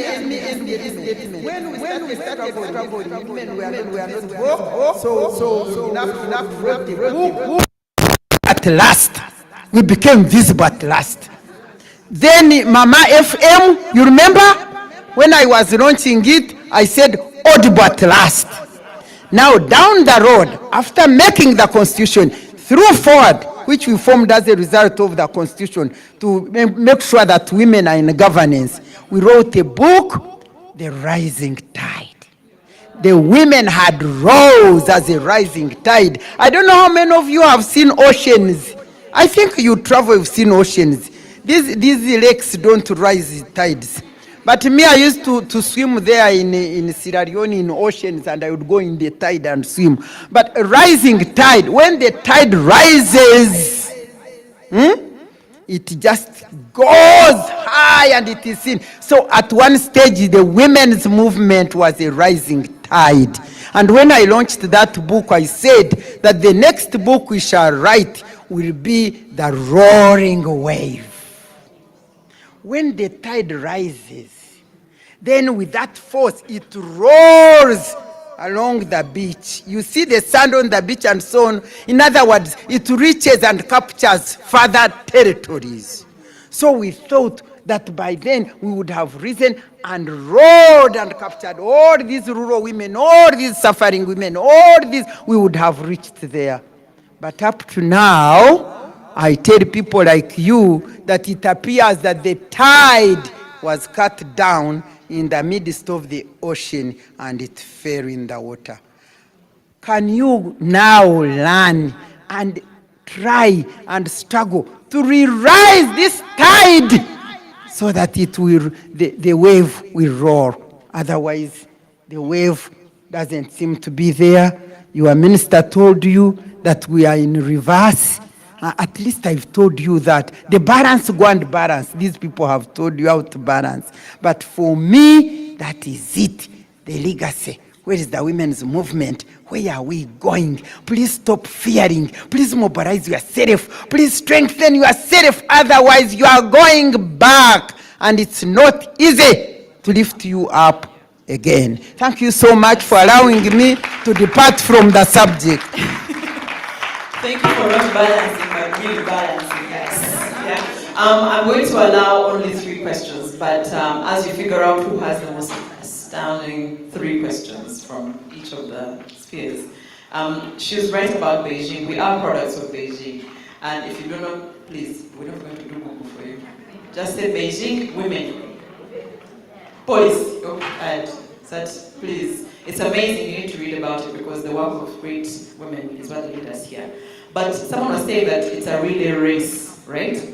So she has the baton and she needs to pass it to the next generation. The reason she's saying the tide has stopped is because the generation after was running very fast and was able to get the baton. But you know, really, even the next one have to do. So I think the gap is in the running of the next generation. They've not run as fast to catch up to the one that has the baton, so we must do that. 3 questions to any of the ladies or to me, a general matter. It could be something you're going through that can shed a light on us. And I like how she said that we're no longer balancing. I'm going to tell you that in 2015, I was working for a Nigerian woman, the US-born Nigerian. You know, people who have double citizenship. She's called Biola Alabi. When you have time, look her up. Biola Alabi.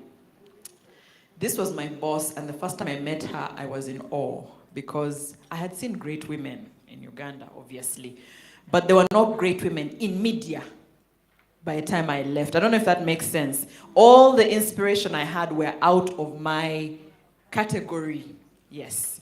So you have great lawyers, great bankers, great politicians, but media, everybody was stopping. The tide was, actually the tide had never risen. There was no tide. And it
looks like or should look like.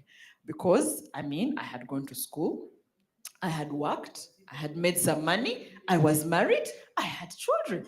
Perfect, I am successful.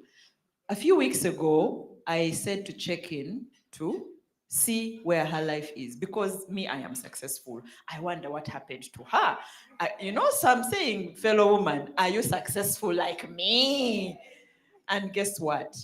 She's educated, she's married, she has children. She left Mnet, where we worked, and she said, oh, I'm just doing something small. Me and some Egyptian funders pulled money, and we now run a multi-million-dollar funding company for women in business all over the world. I said, forget success. What is this? But do you know what that taught me? Is that you mean there are women who have done that thing that you're asking us to do. Women are no longer settling for small because we saw that there was so much to balance. We thought this is the most we can do. This is success. Guys, women are out there. They do not know what ceilings are. And they're doing it as mothers and as wives. So clearly the balance question is no longer the question we're asking. You understand? There's another secret to uncover because it's being done. You know, before we're saying we don't have examples of women who have done these great things. If we could only see women who, Miss Olive Lumonya said she's a mother, didn't she say? But she was running from here to go to a board meeting. Do you see what I mean? She can make it for sports day and a board meeting. Balance is not to discuss the how. Is it the support she's getting? Is it the mentorship? Is it the network she's telling you? And when people come and say the things that make them work, you know, when she's telling you and you stop at 7 million, 1 million, like Flavia, and your brain stops hearing Eve speak. You're missing out on that juice, the reason why she's able to make it. I said 3 questions. I didn't see any hands. Okay. Hey, I said Monange. So I promised each section would get. Remember, you are representing women. I hope your question is is in line. They don't ask how we can support the boy child. Thank you. Harriet Nachans is my name. Um, I have a company called Hana Events. I am dealing in events planning. Now, Mama Miria, there is something that I have come to realize. Young women like me are willing to run away from formal employment, like I am going to run away this month, and take on my career path where my passion is in events. And when I try to share with some of the people around me, they were like, Harriet, you were lost. This is where you belong.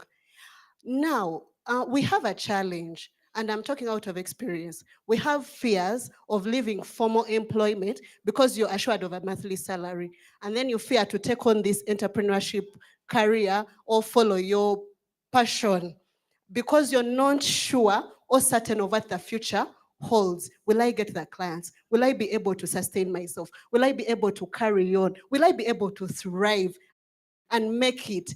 Now, I have seen people who have done it and they have thrived, but also I've seen people who have tried to take that path and they have failed. So how are we planning to help these young women make these decisions, follow their vision and passion so that they can thrive? That way we will have helped a lot. Thank you.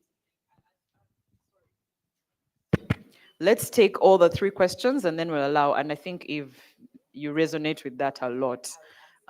So yes. Question number 2. Thank you very much. I'm Christine Kaya Nachimoero. I'm the District Woman Member of Parliament for Chivoga. Very many people have invited us today for meetings, but as some of you know me, I'm the Shadow Minister for Water and Environment. I had to come to the CARE meeting because they have a resilience part of it. So I'm here because of my passion. Thank you, Mama Miria. Thank you so much. Even right now, we have a parliamentary dialogue for women, and I just felt that you would be there, but I'm happy that you are where I am. My question is on management of friends. Women, how do you manage friends? The first question is, do you have best friends? Women, we are tagged to friends from probably primary to tertiary to wherever. And even when our friends slander, we are like, I fear to lose her. Even when she no longer measure up to what you think and what you look up to, now people like us who are on the opposition side of government, even when somebody's like, I no longer believe in what you believe, you are like, oh, how will the world feel that I've lost my best friend? The issue of best friends is taking women back. How do you manage that? I'll be happy to hear from you. Mm-hmm.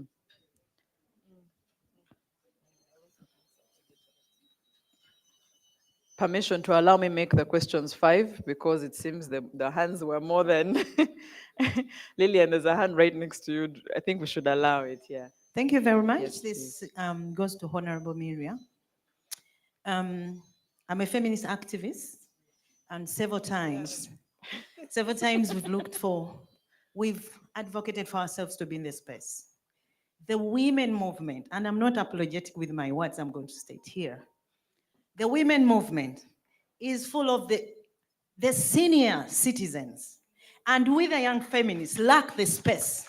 We've several times requested you give us the space. Diana here can bear witness. Joyce, we say we need the space.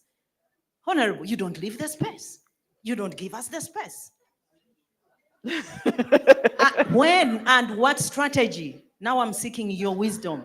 Are you going to give us the space? Because we have the capacity, we have the skills, we have the agency to be in the Beijing platform, to be in the CSW, to table the issues that are for women, and we are deliberate in these spaces, but we don't get a chance for the spaces. When are we to get the spaces, Honorable? Thank you. Tables are what? Tables are shaking. Someone has the microphone there. Thank you. Lillian Boka from West Nile, currently the Vice Chair for West Nile Civil Society Board. And there's so many other things about me, can first wait. Okay. Let's go straight to the point. I want to say something a little and also ask a question on the impositor syndrome. Yes, women, it's time that we believe that we have the skills, we have the ability, and we can do it. But how do we overcome fear? That's my question, number one. Secondly, I want to commend Dr. Miria and our two sisters there. You have inspired us a lot. Thank you for doing it with women and for women. Therefore, women, how do we stop fighting each other in order to leave that great impact and leave our legacy? Thank you. All right. There was a hand here much earlier. I think that and the last one on that table. Thank you, CARE, for giving us an opportunity to be here talking about this. Many people think that women must be talking about hair, what, but I'm glad we are talking about this. I'm Professor Goodla Naigabasaza, the Managing Director and founder, Goody Leisure Farm. Thank you for clapping for that, because Good Leisure Farm is doing very wonderful work. We are working in all regions of this country, and we work with young people, 70% women. Now, we are talking about leadership. Leadership is something that is a personal driven objective or purpose. Whether someone is in your space or not, it is you to find a way to where you want to go. And what is it that has helped me? I'm a leader without a platform that is known, but in my platform, I'm very well known. I created my own platform. But how do you create that platform where you are known? I think for me, what has helped me is information. We don't need any leader who has no information to give us, no information to build us, no information to inspire us, no information to take us to the next level. So as a leader, it's very important that you invest in information. Even when you stand, people will say, hey, that is someone who can represent us. That is someone who can bring back the information they have received. And that is why, in partnership with CARE, we have organized an information highway on Friday.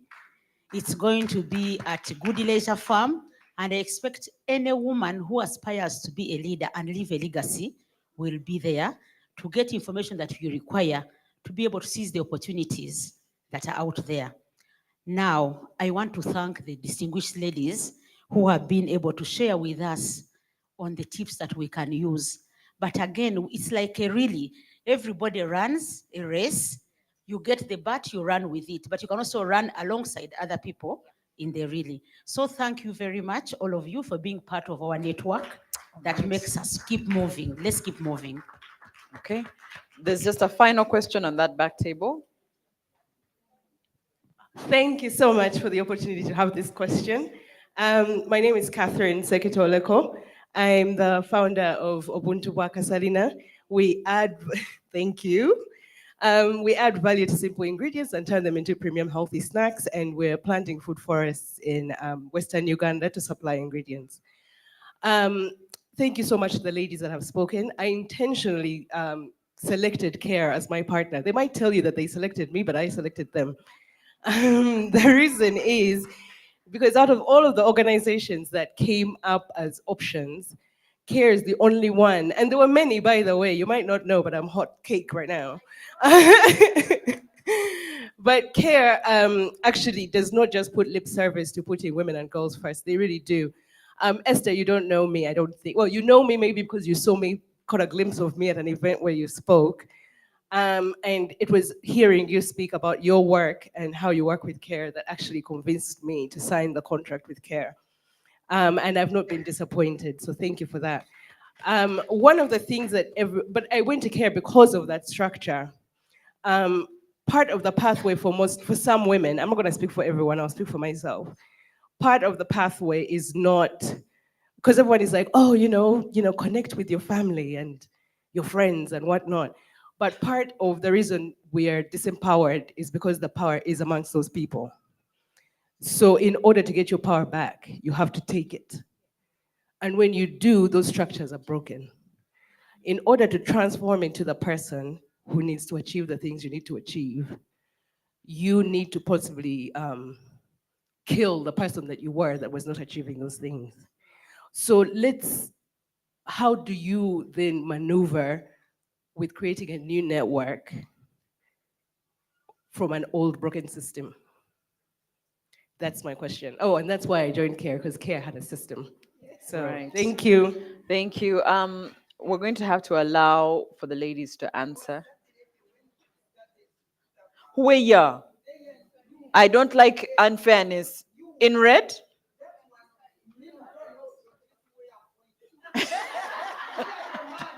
Purpose of clarity.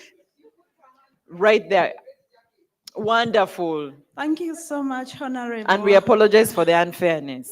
No, I really appreciate that. I'm greatly inspired. It's a pleasure being here. My name is Agnes Kisembo. I work with UN Women. I support intergovernmental and gender responsive planning and budgeting. I've been greatly inspired, and I just wanted to say that there is so much positive energy in the room and potential. Like you've heard, the challenges are immense in terms of the backlash when it comes to equality, human rights, and equal opportunities for all. It's not only for Uganda, it's global. We are at Beijing 30 review right now. It's under my docket. And we are going to see how far we have come. I would like to encourage, but also to speak to our leaders that we need to set high targets in whatever we want to achieve. If you look at the Constitution of Uganda, we set 35% women's participation in leadership.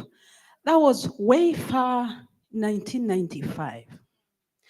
And that is still the same target. We hit the target and went beyond the target.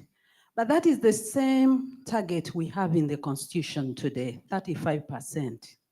Like if you get 35% women's participation in leadership, you're comfortable.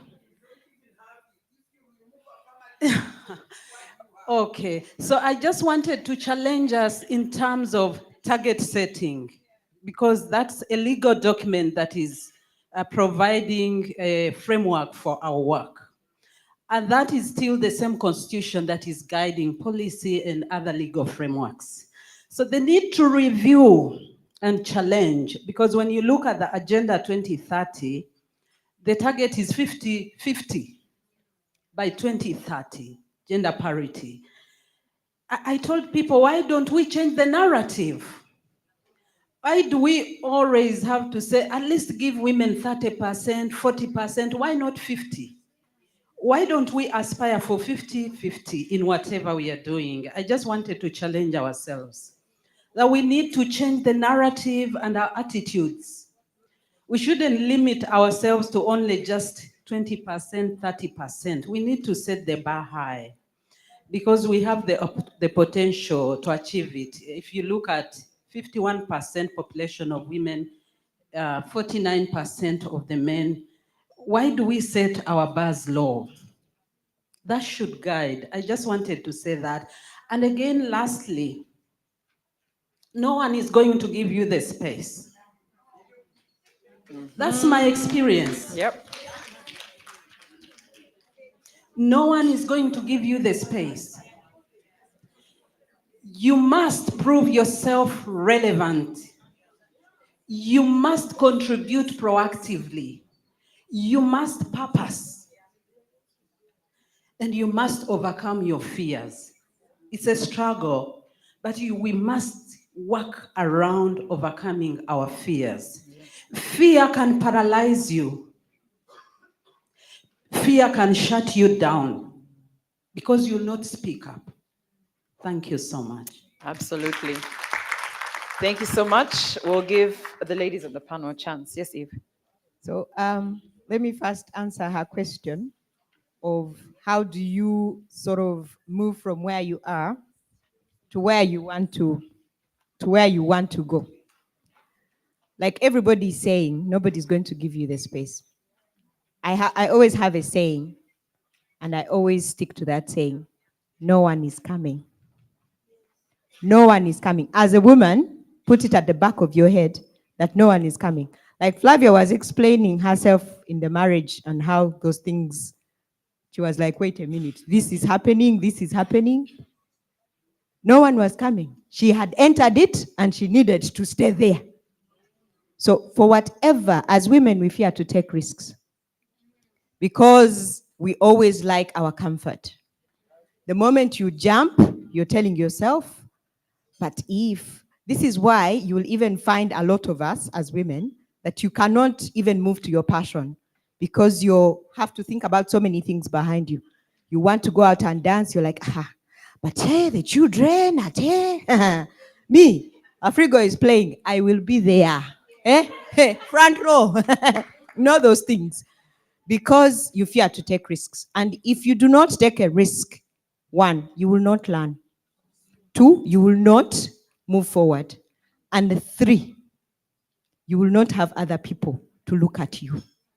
For those who have taken risks in lives like Honorable, we are following them. So you have to learn to take that risk. I remember, like I mentioned, everybody told me, oh, Eve, you're being selfish, your family, 7 million, now 1 million. Right now, when everybody told me, how can you go to carpentry and all those things? It doesn't make money. Have you ever seen any carpenter who's rich? My answer was, I'll be the first. But then, in my family right now, I am the person.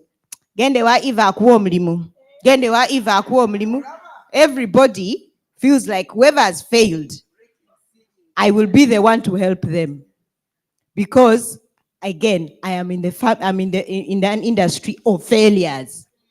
But for me, I'm like, no. Why are you giving me rotten tomatoes? That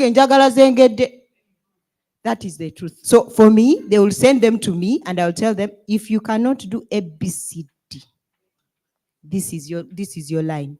You cross that line, you are okay. You go back, that is your problem. Because at the end of the day, as women, the risks we take are all surrounded around us: family, husband, children, everybody, friends, like she was talking. She said, how do you break down from the friends? Let me speak to that. You always have to understand, as women, first of all, we are very good at evolving. I have understood this through life. When a woman goes, when you're young, you go to marriage, you settle into marriage. Your shoes will even change the level. They go down a little bit from the heels. Then from there, they continue to grow. Then comes a moment where a woman has gone through divorce. The heels come back. You understand? She has evolved. She's like, wait, I had forgotten the other person. Let me bring her back. We evolve. And we can fit in any space given to us. Look into yourself. You will fit in any space. I have seen women that come to me, and the first thing you tell them, she says, but they told me this carpentry thing is for men. Then you're like, okay, what do you want? You put her in a space, and I can tell you, that person, you see her vibrating. She's like, madam, I can do this. I can do this. You came to do sanding, we'll move you into management in no minute. People come to me and say, I want to do carpentry. Deep end. I throw you deep end where the machines are rolling. You're like, I'm like, yeah, first see how they are rolling. Then we'll talk. Women, you throw them anywhere, you will survive. I can tell you, the one thing I always say, if a woman can go through pregnancy for 9 months. You are there. Ooh, finish. Labor comes. Pain comes, but you push out 5. You push out 5 through the pain. Let me tell you, that brain, no man, no anybody else can have it except a woman. So the power you have is within you. Use that power. Look into that power. The friends you have, let's be honest, women. Men keep their friends because they do not talk and they keep their emotions. We speak for our emotions. Men keep their friends because they're like, they don't talk. But for us, because you have to deal with the man, children, home, and everything, plus the job, we speak our emotions. Be very honest with your friends. Tell them, look here, I am elevating. I am at this level. Let's go. If that person is not walking your path, like the way she was saying, purpose. Know your purpose. The other person's purpose is a completely different thing. So you cannot drag them within your purpose. We have to be very honest with each other and tell yourself, this person is not contributing. If that person is not contributing in the workspace, find another space you can put them. I have friends who do not even connect with me at work. But if I give them a call, we are going for a frigo, they will jump. And we go. So that is the space now where I've put you. The Afrigo space. We are going to go have party. You understand? Workspace, I will find those that fit in. Emotions, I'll find those that fit in. Choose your friends and know where you have to put everybody because you need all of them anyway. And quickly on the friendship, well done, Eve. 5-6 years ago, when we were getting married, my husband had friends. And you know that thing they tell you in counseling? With his friends. A very wonderful friend of mine who has been in marriage for many years tells me, don't fight that battle. So I said, why? Because you should fight more for him to evolve, for him to grow, for him to mature. Because for every level and stage he goes to, the people will change. And it's a testament. The friends he had, and he still has the friends, like you're right, but the people right now that he seeks counsel from, that he hangs with constantly, that are totally different. They match what his vision is today. The others, once in a while, is like, hey, I haven't seen the guy for so. We'll find a way to see each other. He doesn't hate any of them. He has not even had that conversation of I can't be with you. No, he just went to another level. And when he went to another level, he was too busy for the other level. That's it. There's no conversation that needs to be had. And I love what Mama Mira said, that the men are not having some of these conversations. Yeah. Even us, when you're evolving, because I guess we're emotional, you want to have a conversation on why you see it. Want to get there, I tell you see, don't. Unless it's a real thing you really need to have a conversation about. You don't hate the person. You've evolved, and accept the evolving yourself. If you don't accept it for yourself, it's hard to reflect it onto others. But yes, Esther, I feel like someone had a question for you somewhere here. I can see there is a hand there. We can take your question and add it onto the things that we're answering, Emily.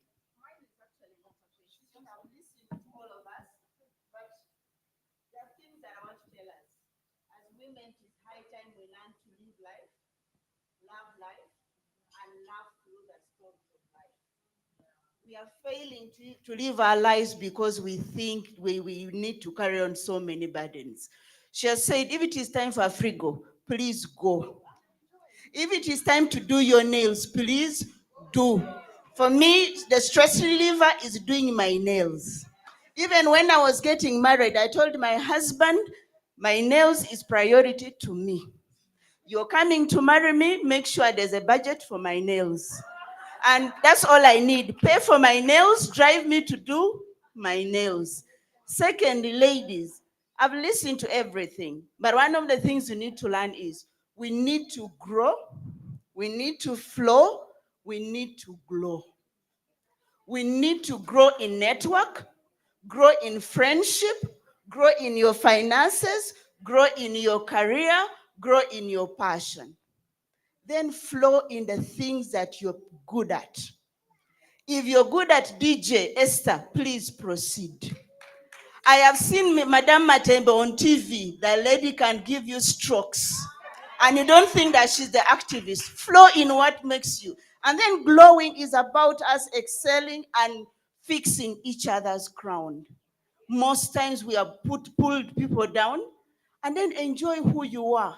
I keep telling people, for me, God blessed me with Pirelli tires. It is okay.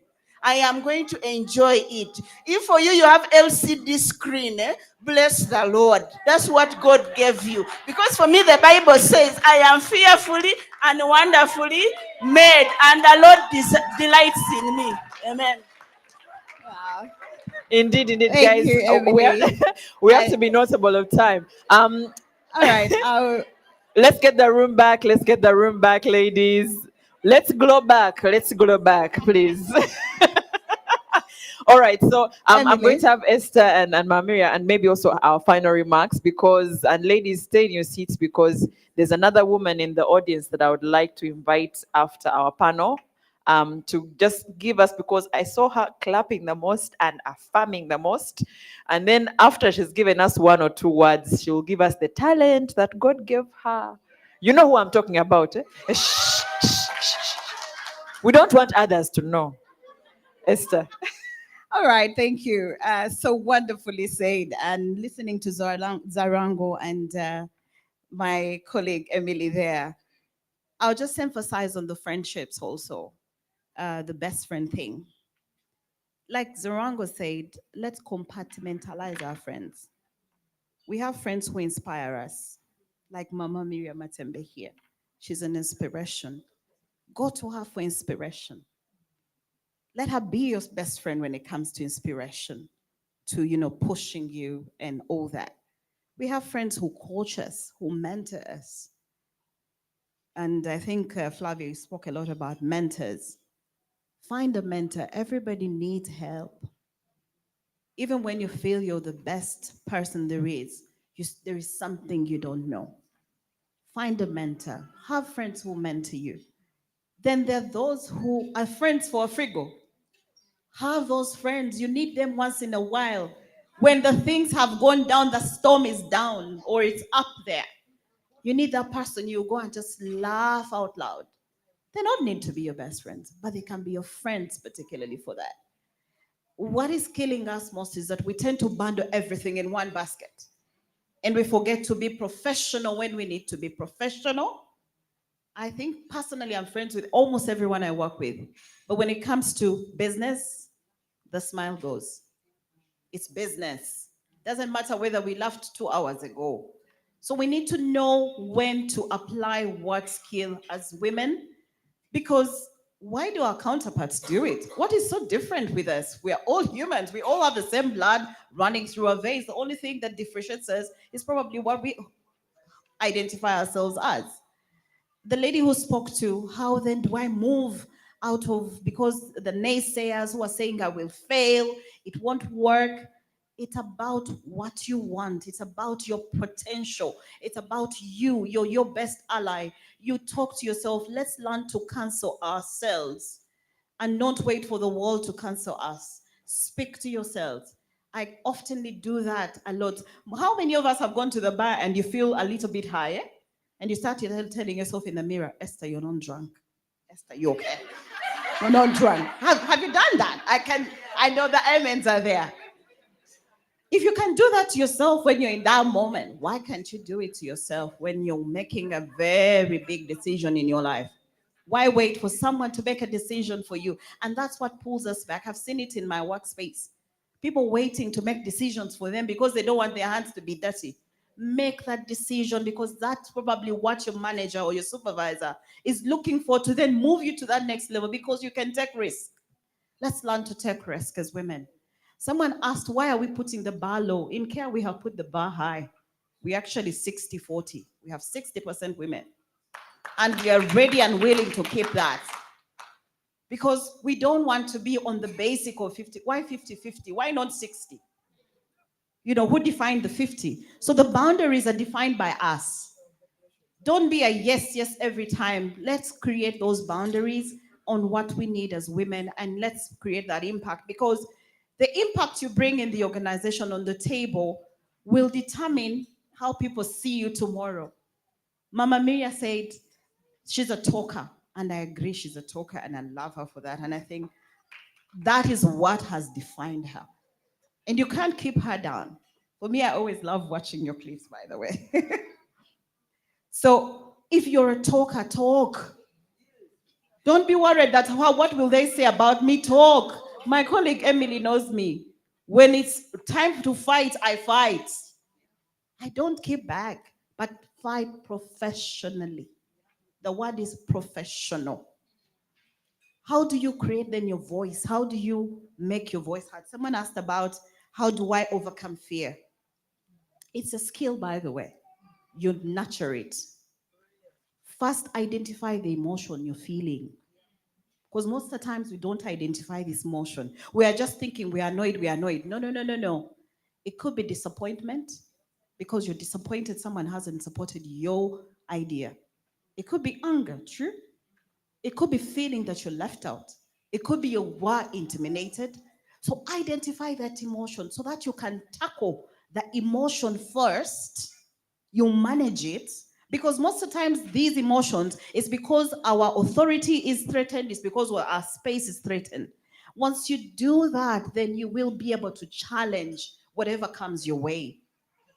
It's a skill, you keep nurturing it and keep sticking to yourself. And last but not least, how do you create new platforms when you've burnt the old bridges because you are revolving or you are evolving? How do you create the new networks? Right here in this room, we're already creating networks, aren't we? You go into a new space, new ways of working, you get new people there. Someone has actually just talked about the husband, it was Flavia. He's now getting new friends. He's not losing the old ones. If they want to lose him, let them lose him. He's moving ahead. So learn to know how to create those new networks, but then utilize them and don't wait for them to come to you. You can actually create them yourself. Make yourself available. Those networks that you had in the past, they took you to a certain level. Now probably you need the next network to take you to the next level. Always do it. Don't be worried to do it. Do it. Just do it. Don't stop. You can do it afraid, but still do it when you get to do it. Thank you Thank so you very much. Esther, your final remarks, Mama. Yes.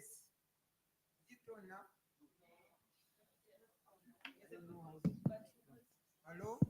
Hello? It has feared me. You know, I'm so glad. You know, today, one thing I'm happy about is that you have stayed here. You are not running, what. And this is, I'm telling you, the joy we have had, what we have shared, will carry you through all this Women's Week. And that's why it is important always to be together. The social networks you are talking about. Now, I want to respond to about two things, yes.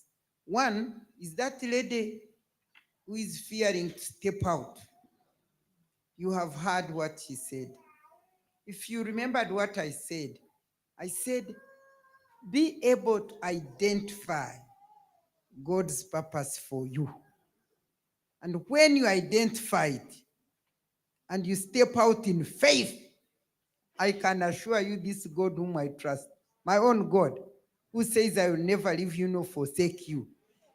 As long as you are setting yourself to do the purpose which was originally made for you.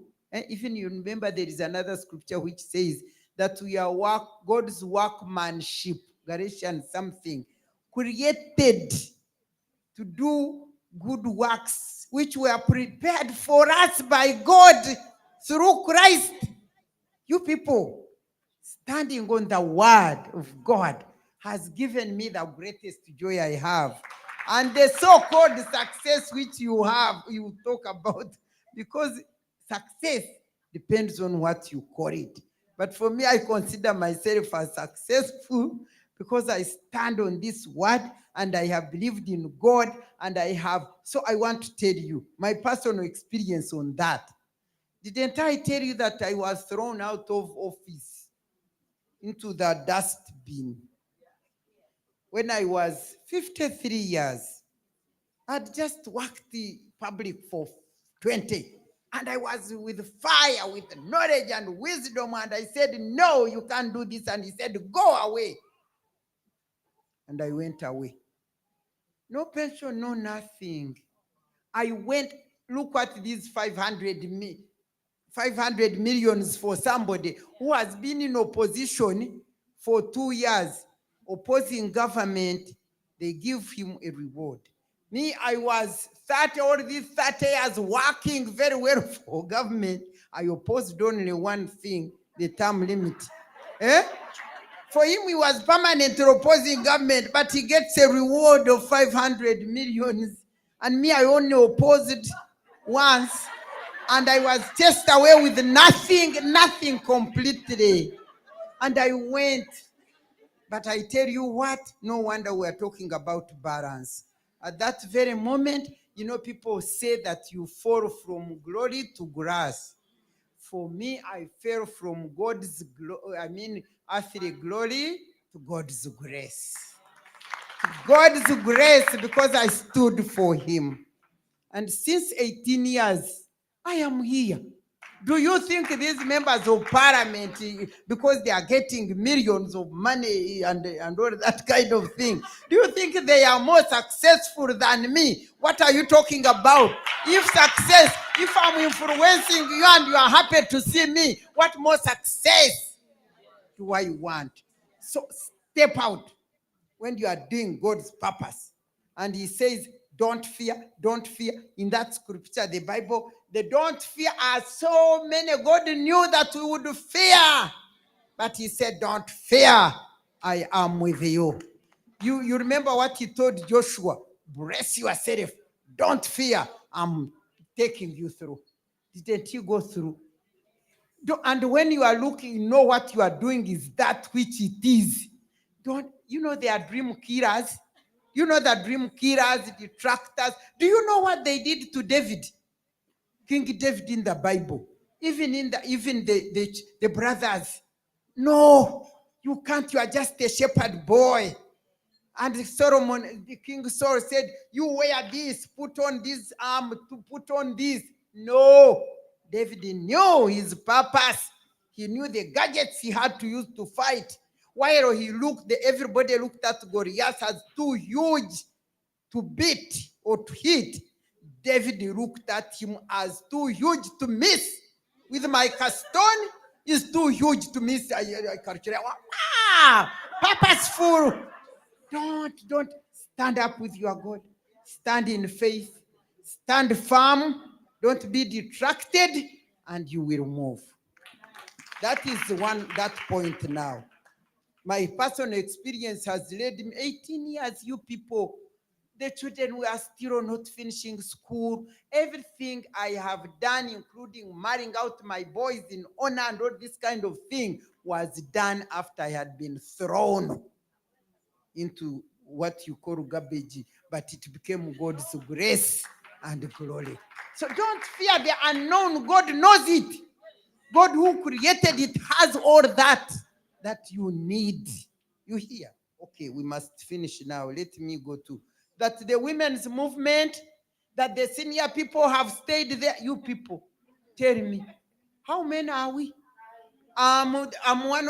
They were the mothers of the movement. I tell people, the mothers of the movement were the late Joyce Mpanga, God rest her soul, the Sarah Ntiro, the Rhoda Karema, the Rubega. There are many mothers of the movement. I tell people that for us, we were the daughters of the movement. And we, the daughters, have left. Didn't you hear the minister calling me Mama Martin? Hey, it means we, the daughters, have handed over the stick to the granddaughters. The other day I was studying with Ford when we were speaking at the late Mpanga's funeral service. I just introduced, I said, this was our mother, me, I'm the daughter, I'm handing over, you granddaughter, you speak. And she spoke there. So Who is stopping you from taking the space? And where is this space that we are stopping? Where is Noreen? I'm answering Noreen. That girl who says that I'm taking her space, I am the one who nurtured her to be where she is. Now I'm here. Why doesn't she do her space? Noreen, am I still out there? Somehow you are the one who called me from my home to come here. You called me to come here and talk, and I'm talking, and I'm going home, and I'm not taking anybody's space.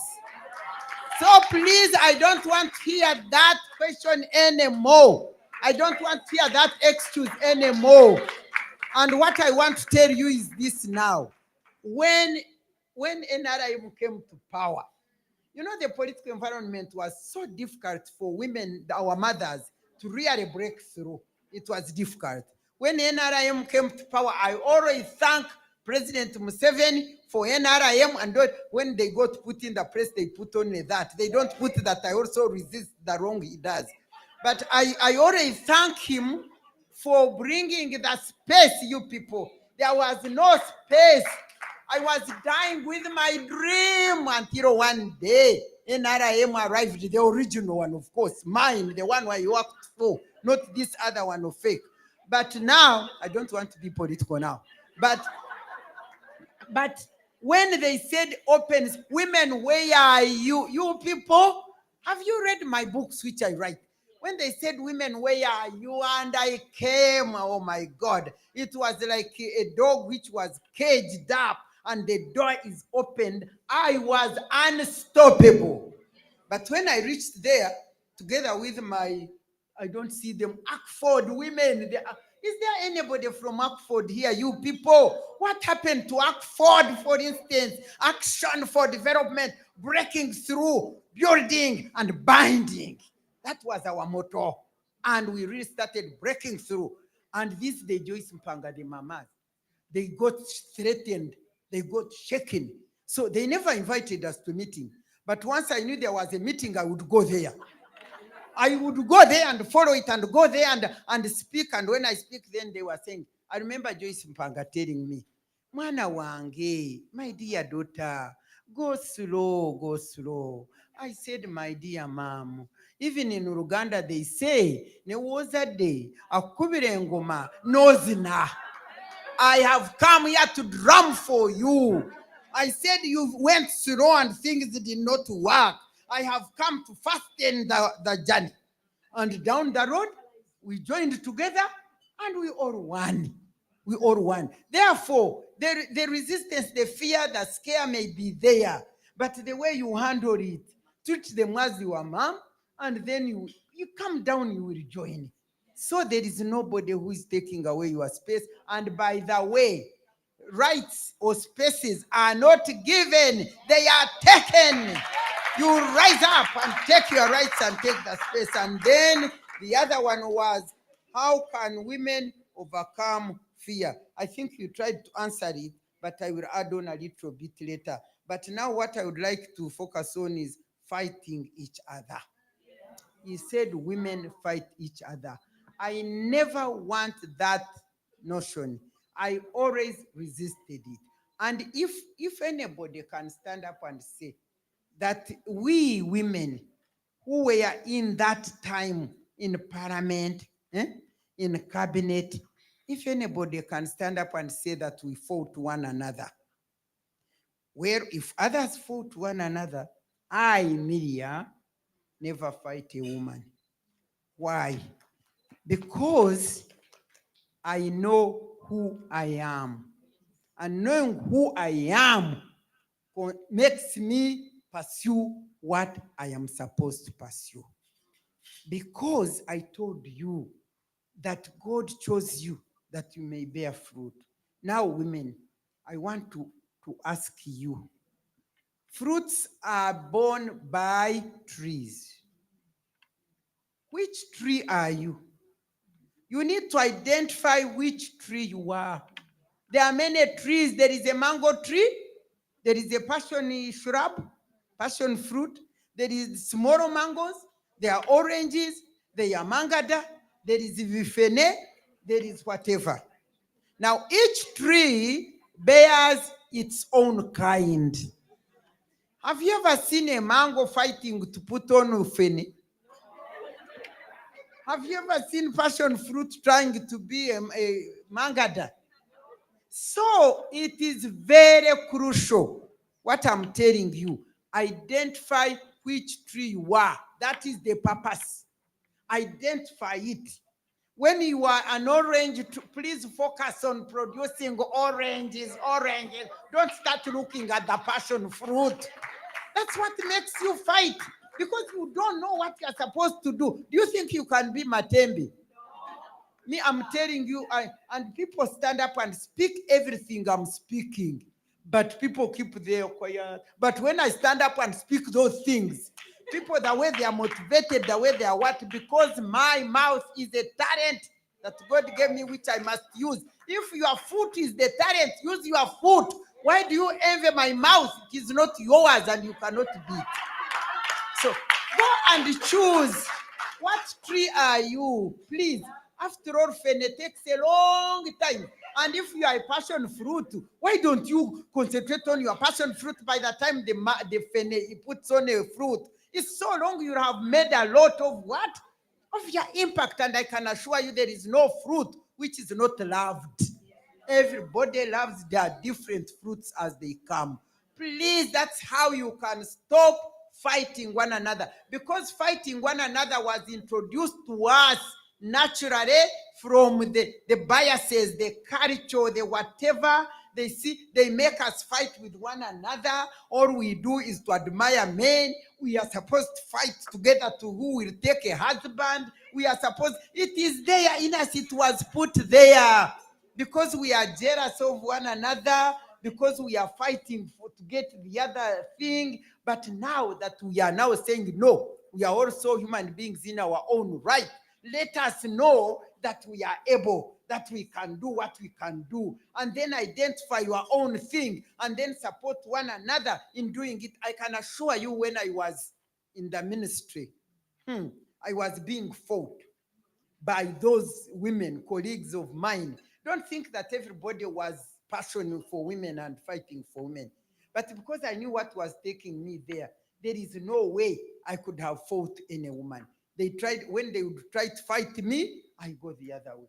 When they would do, because if I was a bad woman, I want to tell you that when Museveni came to this country to lead it, though all those women, the ones who got jobs, whatever, Kazwe, Kadaga, all those, my colleagues, I was senior in age, I was senior in profession, and I was senior in the movement itself. But I never got any jobs that they got. No. I remained there, member of parliament, doing all the work for them. They became vice president, they became speaker. And me, I was, because Museveni was balancing, was buying all those people who do not support. Miriam was there supporting Horoseo. So why should he, entice me with any other job or what? In the end, when I stood up and said no, he said go away. But I'm still here. I have not hated these women who are there. I mean, hate them for what? I know where I'm going. I know the fruits I'm producing. I know. Therefore, please, that will help you. And I think I'm concluding by saying that power, confidence, and influence come from a strong sense of identity. Power, confidence, and influence, which we need, which we are looking for, comes from a strong sense of identity. And for me, knowing who I am in God and serving his purpose has given me the power, the confidence, and the influence that I still have even when I'm long retired and a senior citizen. Now, who are you? Please, you people, go and find your identity. Know who you are. Banange, knowing who you are makes you talk without fear. I know who I am in God. I know God shields me. I know he's the one who gives me the victory. I know she's greater than these ordinary Ugandan leaders, president, what. So I stand up in God and I say, excuse me, I'm going to bash you out.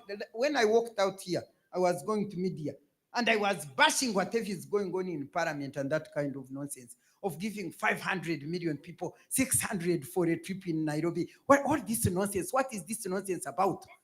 And I go and say it and challenge it. If you come home, those people who know my home, there is no fence. There is a funny gate there.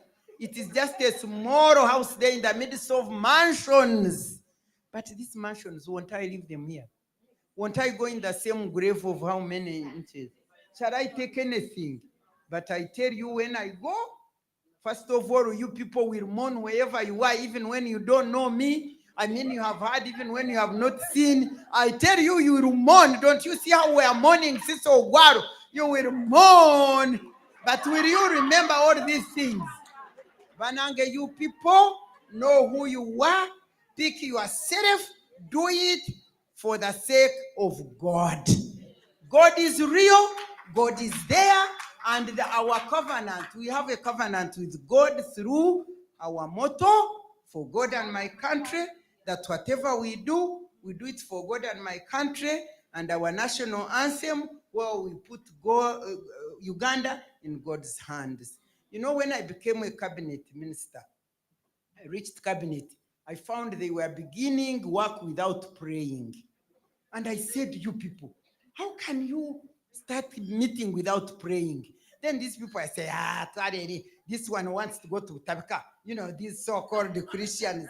That's what they said. And they were arguing and were about to defeat me. Then I looked up there, on top of the president, the chairman's seat, there is our coat of arms, where it says, for God and my country. That day, Moses Ari was in the seat as chairing the cabinet. Then when they were arguing this, wherever they were arguing, I said, okay, I don't, help me not to go to Tabika then by introducing prayers. Then when they were arguing, you got to your Tabika, that's nonsense. I said, excuse me, what does that say? That coat of arms. It was saying, for God and my country. And what this means is that for whatever we are going to do for our country, we are doing it for God and our country. And they shut down. Didn't the first lady who took us, Ramonyo? Didn't she tell us have information and you will shut them down? So when God revealed that information, we need wisdom, by the way. God revealed that information. I said, for God and my country. That means that whatever we are going to discuss for our country, first God. And this God can be brought in by prayer. And Moses Ari, who is a Muslim, by the way, he said, Matembi is right. He said, go and write a prayer and bring it here. And I went with the Minister of Justice, who was Mayanja. He was born again, but he told me, you have defeated me. I never knew about this. We wrote about our prayer. We brought it to cabinet. We read it. They passed it, and we started praying. And then about the next 3 cabinet meetings, President Museveni was chairing the cabinet. So when he entered, the secretary said, stand up for prayers. And then we prayed. Then the president said, when did this begin? Then they said, but you brought Matembi into cabinet. Do you see the influence? Such a simple influence. Such a simple influence. But up to now, they pray. And when you pray, God answers. Especially when you are a woman. They say when men pray, God hears. But when women pray, God answers. Thank you very much. We have kept you here too long, but we are happy. Thank you so much. A bigger round of applause for our panelists. I think they've more than delivered, isn't it? You know how they say give people their flowers before we mourn? Please give them their flowers. A round of applause and a big thank you to Eve, to Esther and to Mama Miria. I'm going to, I think for the next part, I'm going to have them maybe go back to their seats. And then for our final, invite the other person. The other one. Thank you so much, ladies. For me, as we wrap today, because I know the next part, Mama Media is going to be too happy. DJ Ethel will also join, and people will forget all the English we have spoken today. So me, I'm going to leave you with my final remarks, so that when you can't hear me after this next part, it's okay, isn't it? So I want to leave you with something. I know that us women, we struggle with all these things we've talked about, but the worst thing we struggle with is to put ourselves first. We do, then we're at the bottom, if at all.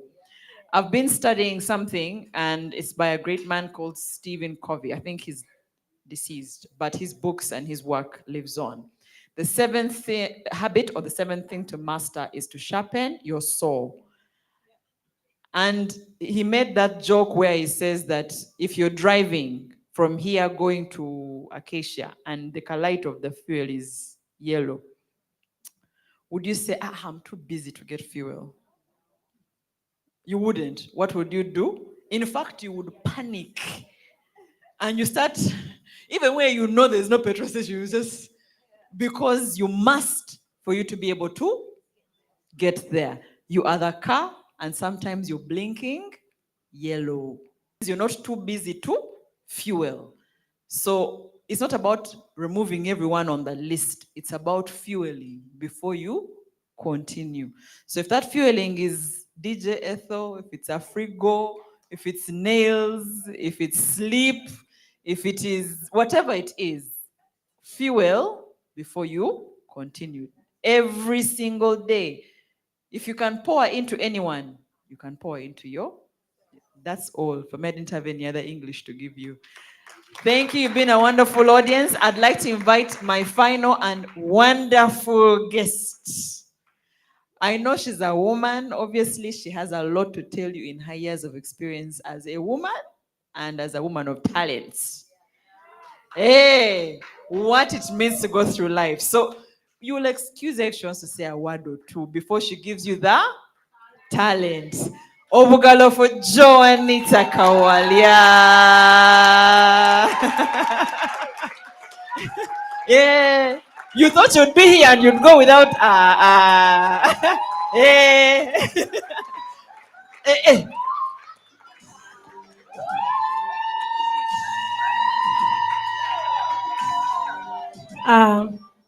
I'm very, very humbled, the mistress of ceremony, for this great day.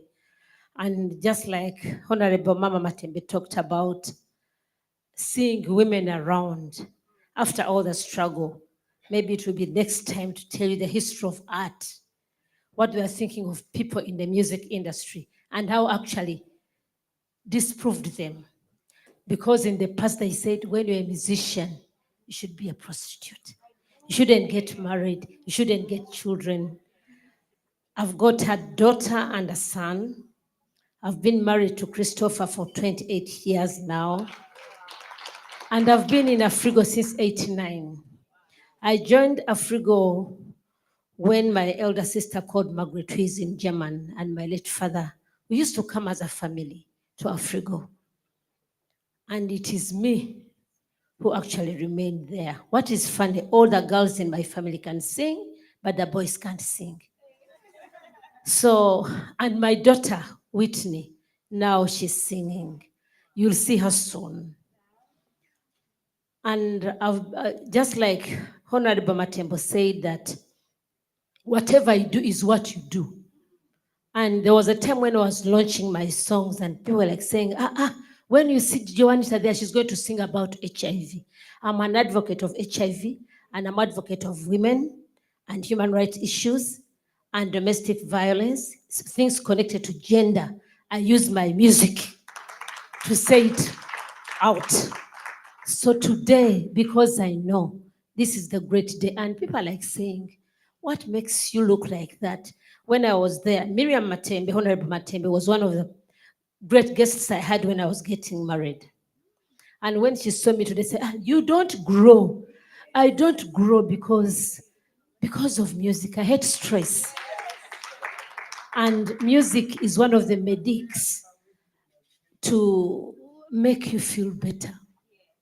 I really loved, is it Emily who said, yes, they look at me and they said, ah, you are like this. I'm telling you, I was size 10, but when you look at me now, I don't know. Marriage is also important.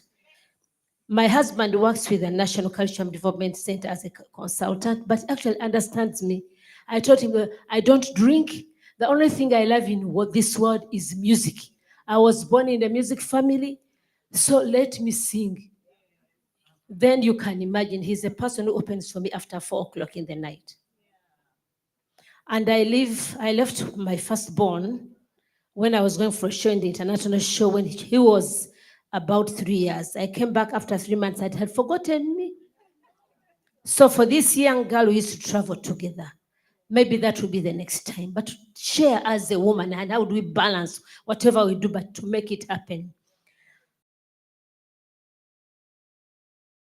Fear the strength, they will pull you down. People will always pull you down, but you have to stay there.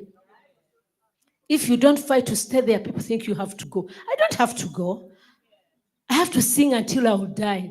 Because I started singing when I was 5 years and I'm still singing and I will sing until I will die. People will understand the legacy Mama Matembe was talking about when I will die.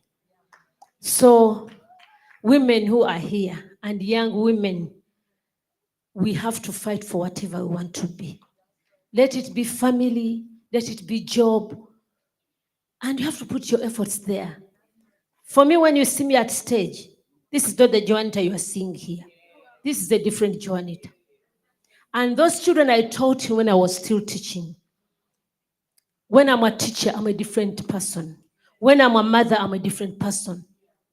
When I'm a performer, you can't miss me. So I would request the DJ and I request everyone to come and you dance with me in this very song.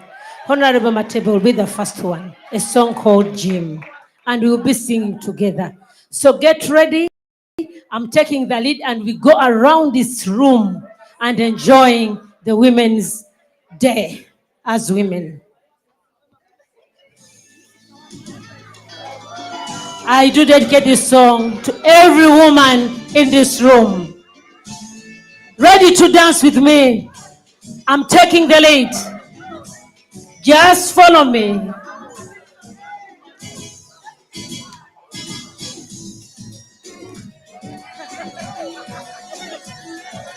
We are going to go around.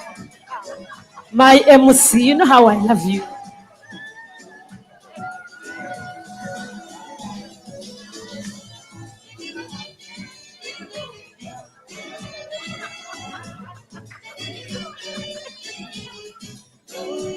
Move and move.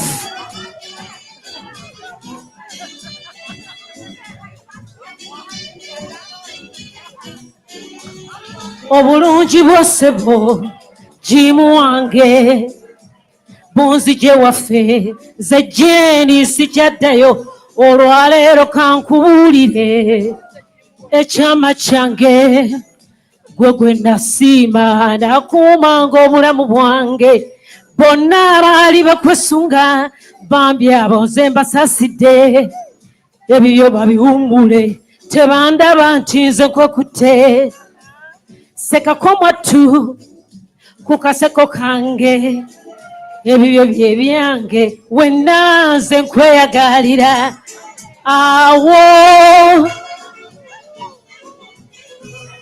kyekyo byebyo era yenze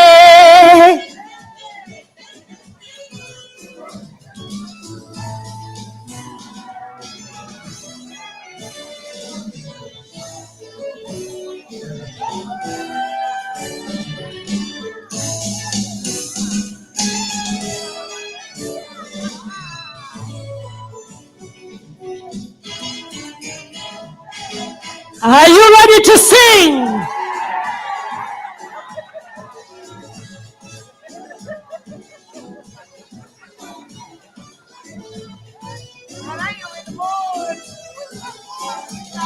olowooza otya tukole tutya tusonyiwagane tusabenga nnyo olugambo obutwa olwewalenga emikwano gipime esente mukisa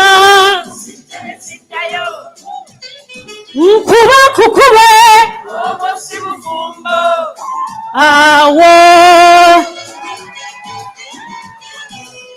kyekyo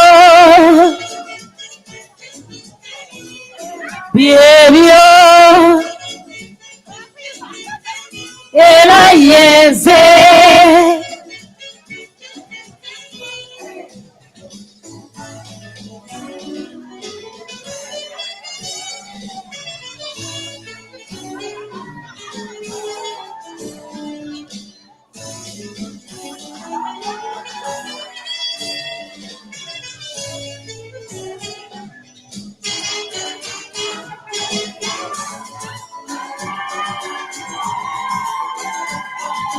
Honorable Matemba, we go down.